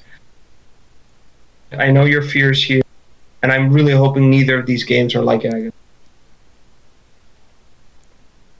Especially Darkborn. It's just... No. Fuck off. Alright. But yeah, that's Moons of Madness. I love style horror game set in space. Oh boy. Hopefully it's like the game Canorium, which was another Lovecraftian game except set on Earth. And that one was actually very good and very fun. I love it. I highly recommend that one. Maybe we'll cover it in the next episode. Yeah. If our internet is not freaking out on either side. Yeah. But yeah, there's that. So there's Moons of Madness said and done. Moving right along, we've got 1, 2, 3. So we've got 3 more things to... Yep. You want to take a 15? Yeah, I need to do a little bit of laundry. All right, so we'll be back in 15 minutes. Don't give a number, dude. I said or so. I'm not saying an exact number. Well, now people are expecting it, but okay. Well, shit. How about this? We'll be back in a bit. Yeah. All right. So we'll see you there in a few. Yep. Okay. We're taking a break. I am going to be playing the intro music on repeat. If you don't want to listen to that, it's fine. Just mute and tab away. We will be back. I got some things I need to do around the house. Close this.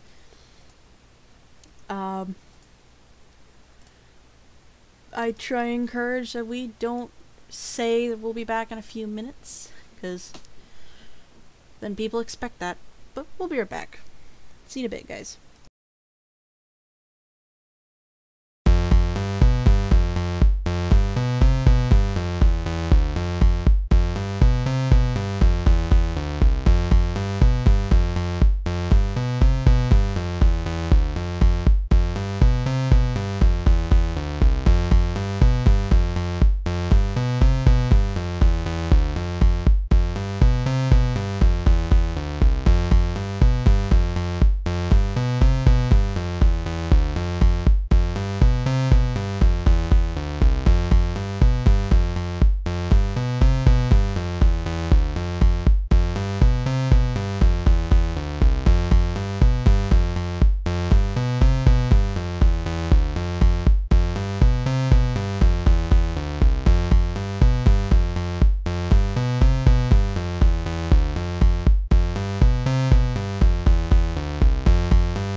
that's enough of that for a while. We're gonna wait and see if Rev comes back in time. Who knows? If there's any noises on my end, there's laundry going in the other room. I've also had to refresh the chat on my side because it wasn't updating.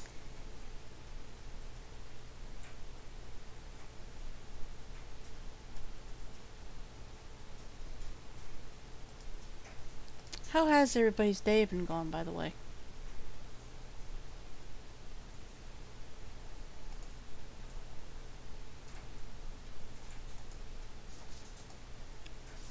Hope it's been going good. I'm just sitting here by myself.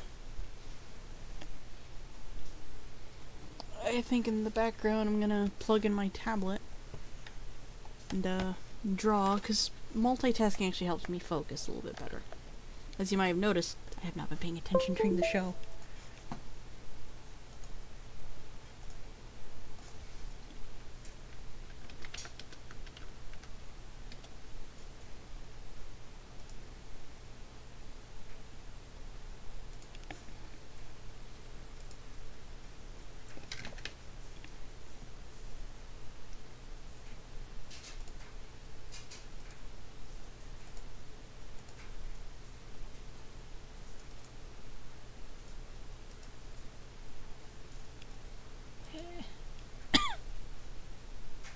Excuse me.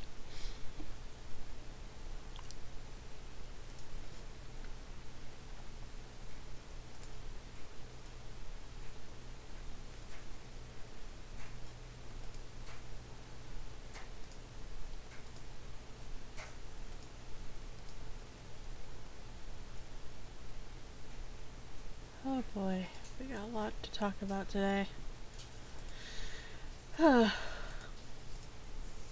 Close these.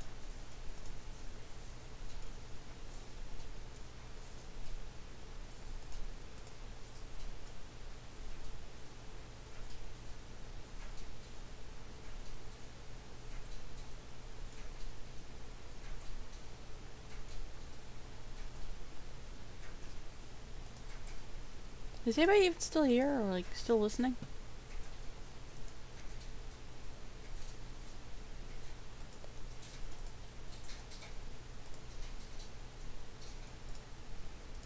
I'll give me a second here.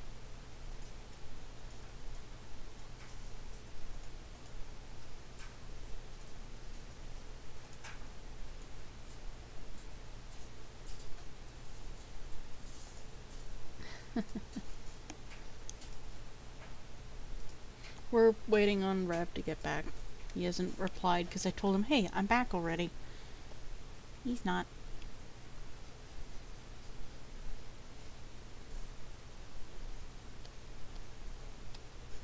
And I'm back. Hey. Sorry about that. I was called away for an urgent matter. Yeah, it's okay. Alright, so... Okay. Where did we leave off? Moons of Man. Okay, yeah. So we were moving into talking about hard games. Oh boy. Alright, so a little while ago, Sekiro came out. Mm-hmm. That's Sekiro Shadows Die Twice. Yeah. Like this right now, I don't like Sekiro. Not because it's hard or, oh, it's so this. No, it's just, to me, I'm not... I feel like this was in response to Neo, you know, that came out not too long ago. And this is FromSoft's way of saying, no, we can do a better Japanese fighting style game. You know? Very immature and petulant, I suppose. And a lot of the game, to me, just kind of lacks the creativity Neo had. Because a lot of the enemies are just human enemies wearing Japanese armor, where Neo was more creative and fantastical. You know, and more entertaining as a result. Yeah. It looks very, very nasty. Like, everyone looks like they don't bathe often, and I'm kind of like, ugh, okay. Like, ew, don't touch me. Exactly. But that's kind of the thing. And outside of a few unusual enemies like the trolls, the corrupted monk, and the guardian ape, that's about it. Everybody else is kind of generic and very, very boring. When I read the topic, my immediate thought was Cuphead. Well, we'll get into that in a second. There's a reason why I'm mentioning this. By the way, this is what I mean by, like, everyone looks like they don't bathe often. Like, you'll see what I mean. Where are you? There you are. It's like, this is just on average, like, one of the, I guess, mini boss enemies, but just look at that. It's like, okay, don't touch me, please. Ugh. Yeah, everyone has this dirt system going on. And my only thought is, you know, there are ponds and things out here. Wouldn't kill you to bathe every so often. Is that, historically, white people are the people who don't bathe. Like, I'm not kidding. Like, people from the UK and stuff like that, every historical record from, like, the people they've invaded, like, from the victim's point of view, they always said that the white person smells awful. And, like, one of the reasons why the UK doesn't really care for, like, Scandinavian countries, and this includes, like, Scotland and Ireland, is because they bathed constantly. Oh, the irony. And, like, the English people were always so worried that, these men that are, like, going out to wash themselves because that's what you need to do to stay healthy, were seducing their women. Another thing is that, like, also historically, when it came to the Black Plague, if you got sick with the plague in, like, UK or France, you were killed and burned. I think it was, like, either Switzerland or Sweden. If you got the Black Plague, you took a bath and you were fine. Yeah, that's the irony. The plague started because nobody bathed. And here's another thing. Japanese culture is all about, like, a big part of Japanese culture is hot springs, bathing, being clean, like, communal baths. That's a thing. Even in ancient times. I'm going to say this from experience. I have bathed in a Japanese style I guess bathhouse would be a better way to describe it. But, oh my god, it was disgusting.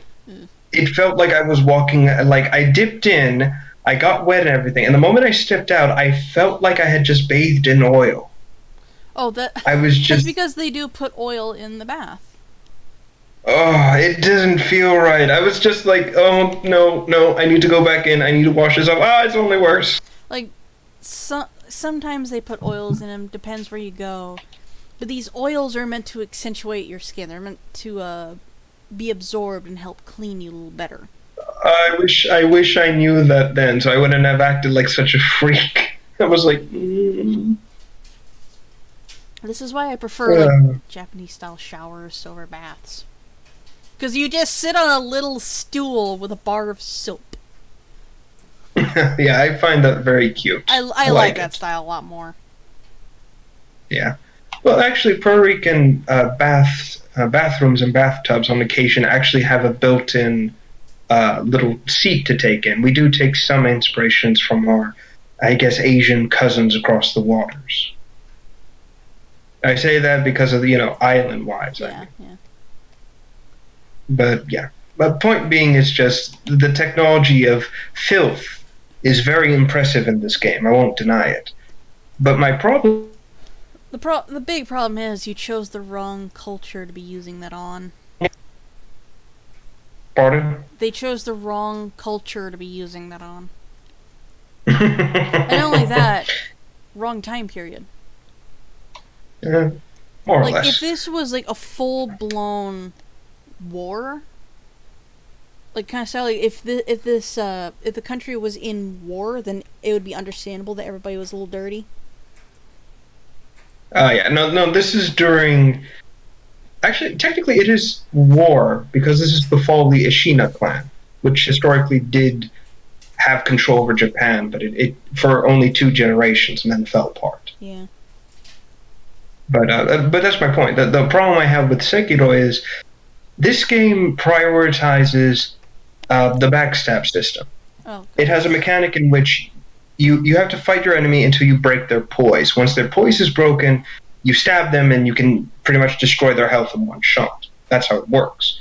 But it's basically is dodge, dodge, don't block, strike, strike until the enemy's guard is broken, and then go in for a finisher. That's basically how it is. And that's why I find this game easier than the Dark Souls series. Because it's easier for you to beat your enemies and bosses effectively if you play it very, very smart. That's how to me that's how it feels. Yeah. But there's also a weapon or a sub-weapon that basically allows your enemies. I'm not joking about that either. You know that your character has a prosthetic arm, right? No. He has a weird oh god, what's it called? He has a weird sort of bone-like prosthetic, right? Which is, how do I describe it? It's, oh Jesus, hold on. It's strings, very clearly someone's femur bone, but the hand is like a doll's hand. Wow. Like it's completely articulated. That's clever. Somehow, yeah, but somehow you're using it like you never lost your arm, which is the weird thing.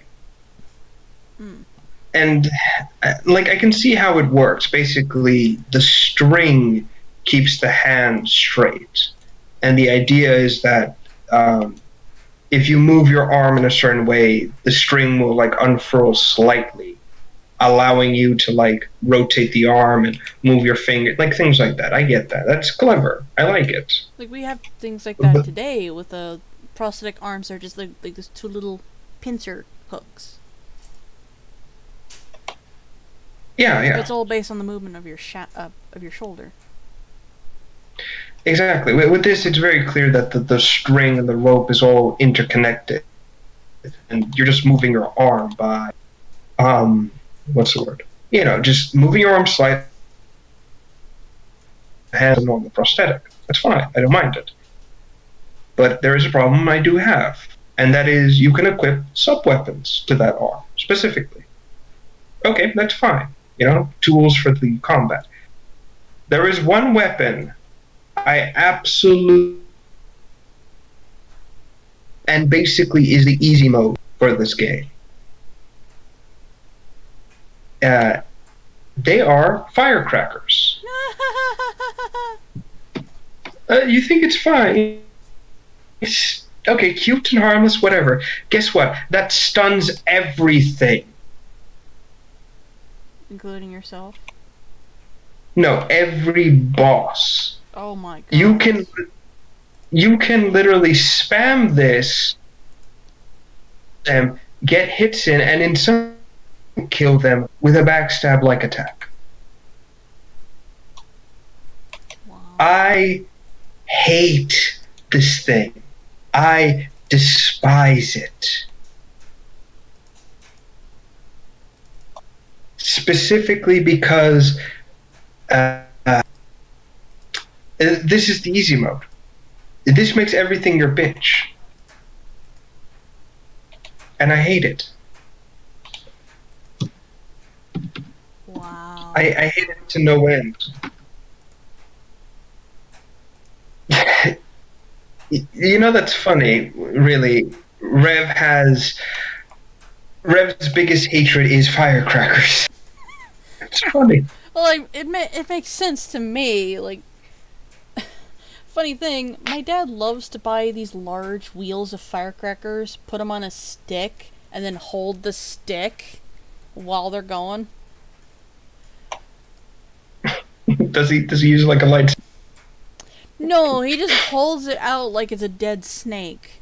And he's completely oblivious to the fact that this thing is barely 5 feet away from him and is really hot and really loud and actually really dangerous. But he'll just stand there holding it like, this is nothing. He's having the time of his He life. loves fireworks. Like, oh my gosh, the stories I could tell about my dad and his friends and the fire department with fireworks. Like, one of their favorite ones to tell, my mom loves to tell this one the most because it pisses my dad off. We had this area near the river that you're not supposed to be lighting fireworks here because it's got like dead dry grass. There's an industrial plant right in front of us, another industrial plant across the river from us. There's no fucking way you're hiding the fact that you just shot a bunch of illegal fireworks. And my dad and his oldest friend Ken, who's actually he's still around. He's a great family friend. I miss hanging out with him, but understandably he's got Alright. I don't know what it's called, but he has like a bag or a machine attached to his intestine. And he can't travel very much. But back then they were down there near the river. I was there, I was a toddler. My brother was there, he was a little older, and his friend. And my mom was there warning them, don't you guys fucking do it. It's been a dry summer. They light it, trying to get rid of fire ants. Causes a small fire that spreads very quickly. The fire department shows up, and my dad's brilliant idea to hide the evidence is to chuck it into the river behind him. Oh dear. He never got caught. They never got caught. And after the fire department took care of the fire and left, they lit some more. My dad loves fireworks so much, but he has stopped buying the more illegal ones. Like when you go to the Indian reservations, they sell fireworks you really shouldn't be using. Alright. He loves going like across the to another state to buy them from an Indian reservation. And he did the firecracker thing again, but he put it on the tree. It almost lit his chair on fire. It almost lit the tree on fire and the ground. But it was one firework, just one firework, that made him go, you know what, I'm done doing this. This teeny tiny little thing. Oh, shut up, YouTube. My output is always bad. But this teeny tiny little thing, no bigger than a golf ball. It's called the ladybug. You light it in open space and you let it go. It'll spin, turn into a UFO, and fly up in the air. Oh, cool. He lit it, it spun, flew up into the air, and landed on the neighbor's roof. Oh no. Oh jeez. It's just... that was funny. I love that my dad is enjoying himself. Like, I always love it. But, I don't like fireworks myself. I can't handle the noise. But, That's alright. every time he gets special fireworks that come, like, from China or Japan, he gives them to me. Burnt. But he gives them to me. I have a Chinese lantern not but 5 feet away from me that got damaged and can't hang straight anymore, because if it does, the paper's gonna tear. I also have 3 tiny pagodas that pop out like dicks when they're lit. Oh Jesus! Like they unfold like dicks. Never let it be said that the Japanese sense of humor. Well, that's the only way I can describe it, because like when they start out, they're the size of a teacup, and then you light it and they unfold to a tower. So, like a dick. No, it's fine. It's fine. But anyway, to go back, this sub-weapon, makes every boss encounter incredibly. People have released like boss in which they take out these bosses, these very hard bosses, in under 2 minutes, and they spam this fire thing. And they dodge and they exactly. And I'm looking at this and I'm like, I hate this thing so much. Yeah. It is limited to 15 charges. Yeah, that's not limiting at all. You can kill about everything with just 15 of those. That's why I hate it. That's why I detest the firecrackers so much. Just because it makes the game practically easy mode on its own, especially if you know where to find it and are conservative about its uses. The only bosses I think that won't get affected by it are bosses who either have no head or are blind. Those are the only bosses that have Wow. weapon. But those are way too few and far between. The only beef that it won't work on is actually a creature called the Guardian Ape. And this is another thing that Shadows Die Twice does. And that is, they have monkeys. Like a lot of monkeys for a weird reason. Like one of the bosses is you're chasing down 4 very intelligent apes that are clearly supernatural in nature, and you're killing them, and you're returning them to folding paintings. That's the point. That's the objective. And I find it weird that they have to put into them. It's very unusual. Like it's weird. It really is. But I don't mind it, because I'm like, okay, this is fine. I don't hate it that much. Ah, here we go. Like, this is one of the boss monkeys you'll fight in that mission. By the way, it's not a traditional boss fight. It's you chasing these in this gigantic area. So it's more about a test of keeping up with them or catching them than it is a traditional fight. Oh, good God.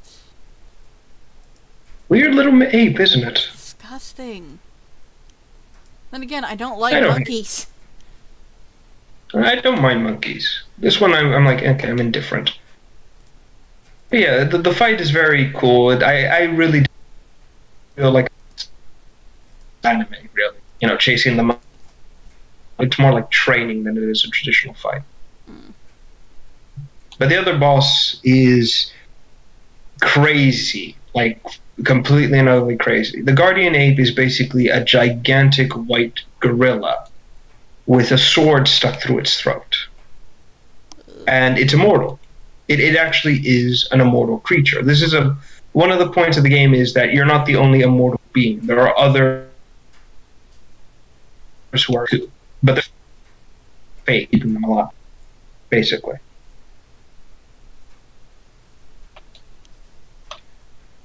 Wow. Yeah. What's keeping this ape alive is actually a what? A centipede-like parasite is inside this creature, keeping it alive. Wow. Yeah. So the idea is, you use the sword lodged in its neck and you cut its head off, right? Yeah. Except it will then use the sword you just used to cut its head off to fight you and hold its head in its left hand. And fight you like that. When I saw that, I was like, oh, oh dear. Fuck. Yeah, and as you can imagine, this is the only boss in the second phase. You can't remove it, stun it, because its head is off. Yeah. So yeah.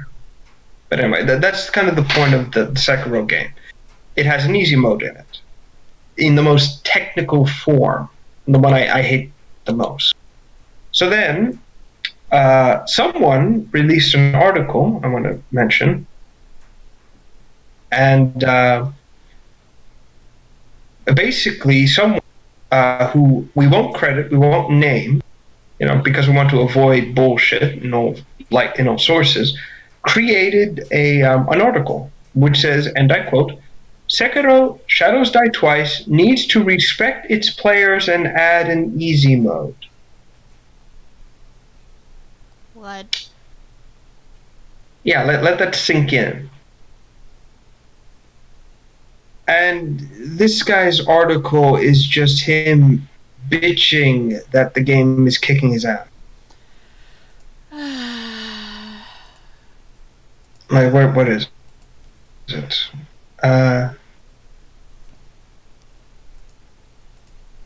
Yeah, he's just bitching and complaining about it, like, oh, it's so hard, and I can't do my job because I can't learn how to react. Oh no, woe is me, give me money. That's basically what it is. So let's get into the crux of this entire thing, right? And that is this whole easy mode bullshit about, adding easy modes to a hard game. All right? I enjoy games, and on occasion I'll put it on like an easy mode just to like relax and unwind after a stressful day at work or whatever. But if I'm in the mood to challenge myself and actually like say, you know what, I'm gonna fight this thing, I'll bump the difficulty up to hard just to have, just to fight something and actually, you know what, I beat this thing. I feel happy about it. It's why like I'll go back to a hard game. Like a perfect example, I'll go back to like Devil May Cry and play it on Dante Must Die mode, in which you only have one health. You're a one-hit wonder, and if you get hit once, it's game over. Like I'll go back and I'll give that a shot every so often. I know I won't get far, but I'll still fight and have fun with it. But these games from Software and Cuphead to some extent, they don't need an easy mode. And the reason why is because these games are built to challenge you. They are tests of skill. That is their point. That is their objective. They are not here to hold your hand. The only hand holding you get is in the tutorial. And that's it. After that, it's on your own. Yeah. The reason, and there is a reason, quote unquote, games journalists, aka free. You're what? They can't. Where am I? Games journalists. Oh, hold on. Hold on. Okay, there we go. The reason why games journalists are angry that these games have no way to control the difficulty and make it easier on them is because they can't breeze through the game in one sitting, hammer out a rather poorly constructed and crappy article, and then release it into the world and be the first to get to sucker the consumers into believing what they're saying.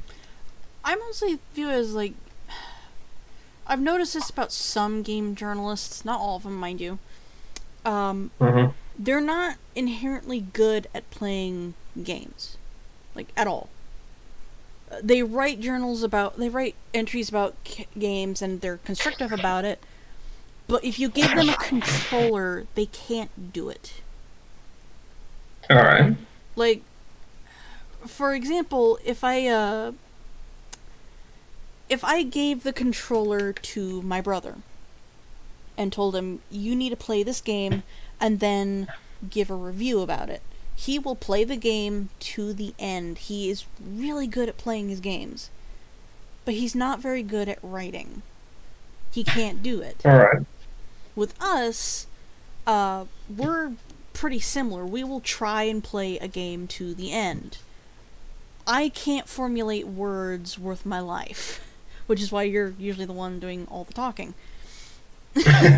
Like, we can play games, and when we give a review of the games, we're very honest about it, and we're actually very accurate about it. But as accurate as humanly possible. But most game journalists that I have run into, or that I have read from what I can tell, they can't play the game. Because they play a specific style. And because they play a specific style and are thus playing a game that's not really meant for them, they give it a poor review.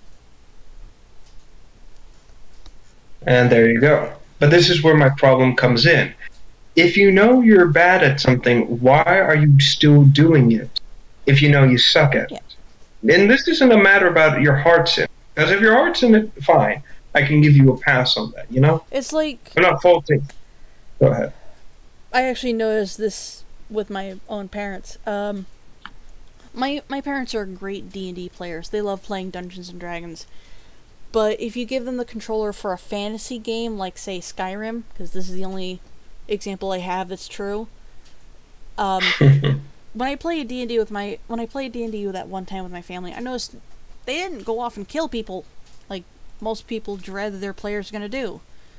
They were very civil about it. They talked to the NPCs. They got to learn the quest. They went through it. Give them controller for Skyrim, they're going to kill everybody. They will murder hobo everyone, and they won't care. They won't feel anything. Hobo with a sword. Yeah. But, like, put them in a D&D setting, they're going to be very compliant and actually care about these NPCs. And I think with that part, it's just how the NPC is presented. Because in the game, they're just a computer. Yeah, obviously. Yeah. But it does show that there are differences and there are parallels. Most journalists are not very good at the game they've decided to review. Or they're used to playing a game a certain way that makes it easy for them. When it's not supposed to be. Exactly, and this is my problem. I'm not an elitist sort. I believe that everyone should have the opportunity to try everything. You know, I will always say, hey, try this. Maybe it's your speed. Maybe it's not. Back and forth. You know, I always do that. But in this instance, people like the writer of the Sekiro article, for example, are people who do not care about the thing they're reviewing. They don't care about games. They don't play them for the... They're not honest. What they do is an article specifically based on how they felt about the game and whether or not it leans to something they personally like politics or something of that nature, basically. And so they'll write hit pieces on them and insult the developers rather than playing the game and giving an honest, shot about it, saying, hey, I enjoyed this much of this about it, but I felt like this could be changed, or maybe that's the point. It's fair criticism and review. What they're doing is whining and complaining that, oh, it doesn't fit my standards, so I'm going to treat it like garbage. And this is where the crux of this whole easy mode, hard games concept comes in. Yeah. Like, a game that we don't fault journalists, like, at all. They're kind of needed in the gaming world, or else a game's not going to be noticed. And even if, like, we preach it to high heaven, people are really not going to notice it. But, like, there has to be something done about all this, really. But that's the thing. I think that the game's journalists, they're a dying breed, but not in a bad way. Yeah. Because there are a lot of people out there who are very influential game connoisseurs, or not even, who love games, who play games for the love of it and everything. My perfect example is Some Call Me Johnny. The guy sits down, plays a game for like a few days, like back and forth, analyzes, gets his points across, or writes his points down, provides a video and flat out says how he felt and how he enjoyed or didn't enjoy the game. And the guy actually cares about going through it and checking his work more than once. He even says before he does anything, he does test playthroughs and then does the real thing. And it's that kind of work and dedication for what you are passionate about that these game journalists do not have. They are interested, most of them are interested in the paycheck. This is why... that's it. Not to toot our own horn or anything, but this is why usually gaming review podcasts like this or co-optional are really popular and very much needed. When they review the game, they each have a different point of view about it, and either they have played it or they haven't. It doesn't really matter. They each have like a different thing to say about it, whether it's good or bad. Exactly. Like with our show, if I give a review of something, it's something that I enjoy, or something that I have actually played, either to the end, or I'm partway through it, and I'm still learning about it. It might not be a game that Rev is interested in, but it's still a good game in my point of view, even if it's really bad. Which is saying something, because I like really crappy B movies. Exactly, and that's the point I'm trying to make to these hard games. Oh, there we go. Hard games, and that is these games are built on the element of games are not here to hold your hand. That's their appeal. That's their whole point. They are to test everything. That's the point. Like, games are meant to tell you a story, and some games are meant to have you be the hero. But I understand, like, there are some gamers that are really tired of the hand-holding because that wasn't a thing back in the day. Oh, I feel old. And I kind of miss it. Like, when it came to, say, Godzilla Save the Earth, which is like a big battle royale game that well, not battle royale, this is a nasty taste. It was like a Mortal Kombat-like game. It never told you how to fight. It never told you how to do the controls. You got in, you tested your controls, saw what button did what, and just went with it. And exactly. Some games do that still. Yeah, a perfect example would be the older DMCs. You know, Devil May Cry 1 didn't have here you are, and then you tested out how you fought.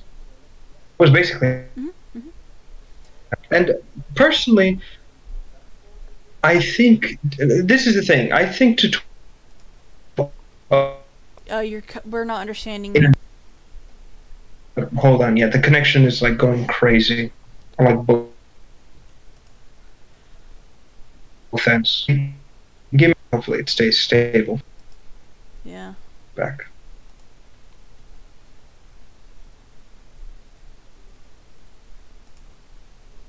Alright, hopefully this works.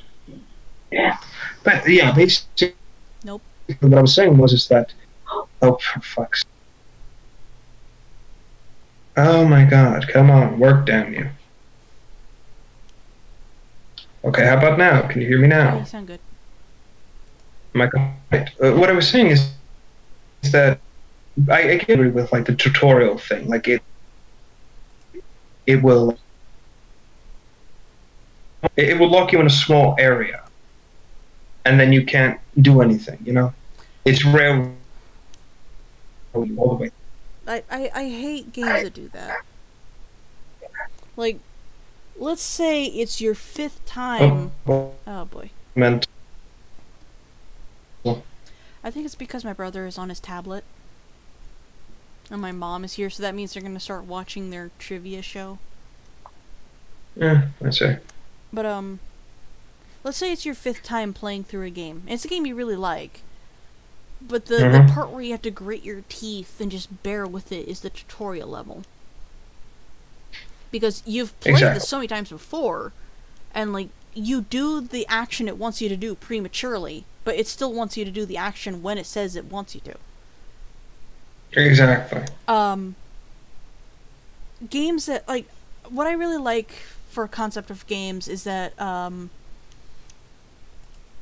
where it gives you the option of using a tutorial to figure out the character you're playing. Like, first thing that pops into my head is Sly Cooper. In Sly 3, you are given the option to go to a closed-in room to learn how to play as a character and do new mechanics with your gear. And it's completely optional. At the very beginning of the game, you have to do the tutorial, but it's not hold your hand or annoying about it like, say, Okami. Good gods, Okami. Yeah. I love that game to bits, but Isu needs to shut the fuck up. Because Metal Gear Solid 4 does something similar. And I mean, basically, you go in the first time through into like a situation in which you have to face against you put it. We're not getting any of that. You're behind We're not getting any of the that. vehicle, and your gun's destroyed for some reason.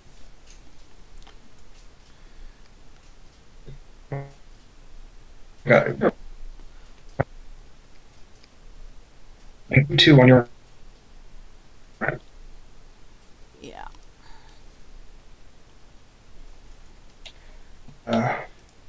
Hold on.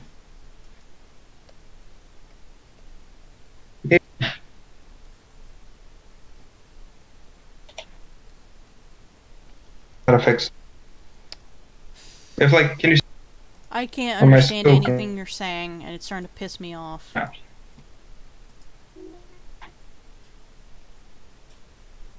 Alright, let's try US Central. How does that sound?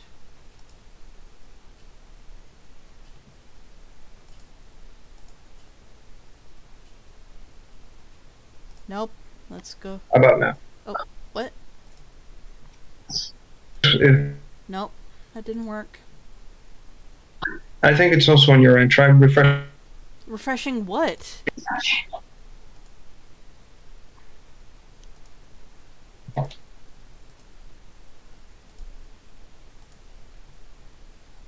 Hello? Come on. I don't know what's going on. Hello, hello. 1, 2, 3. 1, 2, 3. Hello? I can hear you. Yeah. I can hear you. All right. Looks like it's kind of. Nope. On again. Oh my god. I think it might be on my end actually. Yep. Let me see. That might be happening. Hold on. Let me just.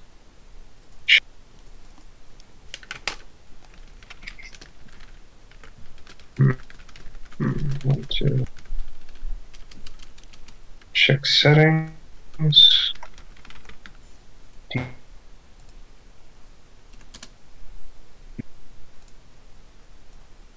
Audio level 1, 2, 1, 2. Hello. Yeah, I can hear you. I'm just debugging my end, seeing if I can like. Anyway.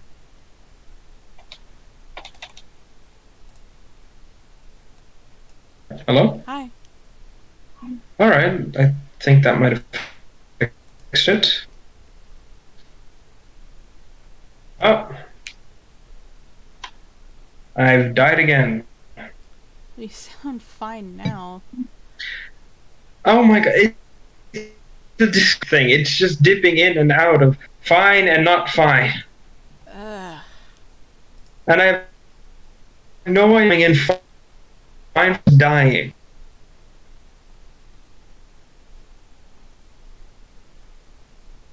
You see, there it goes again. It's just dipping. Yep. Oh my god. Come on. Oh my god, is it my end? No, that should it says my connection's fine. I have no idea what's happening right now. Same.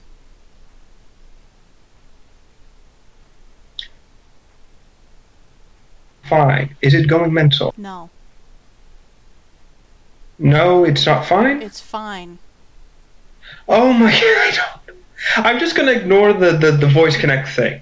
Just let me know if anything happens. I mean, just fuck off. Until you say otherwise. Okay.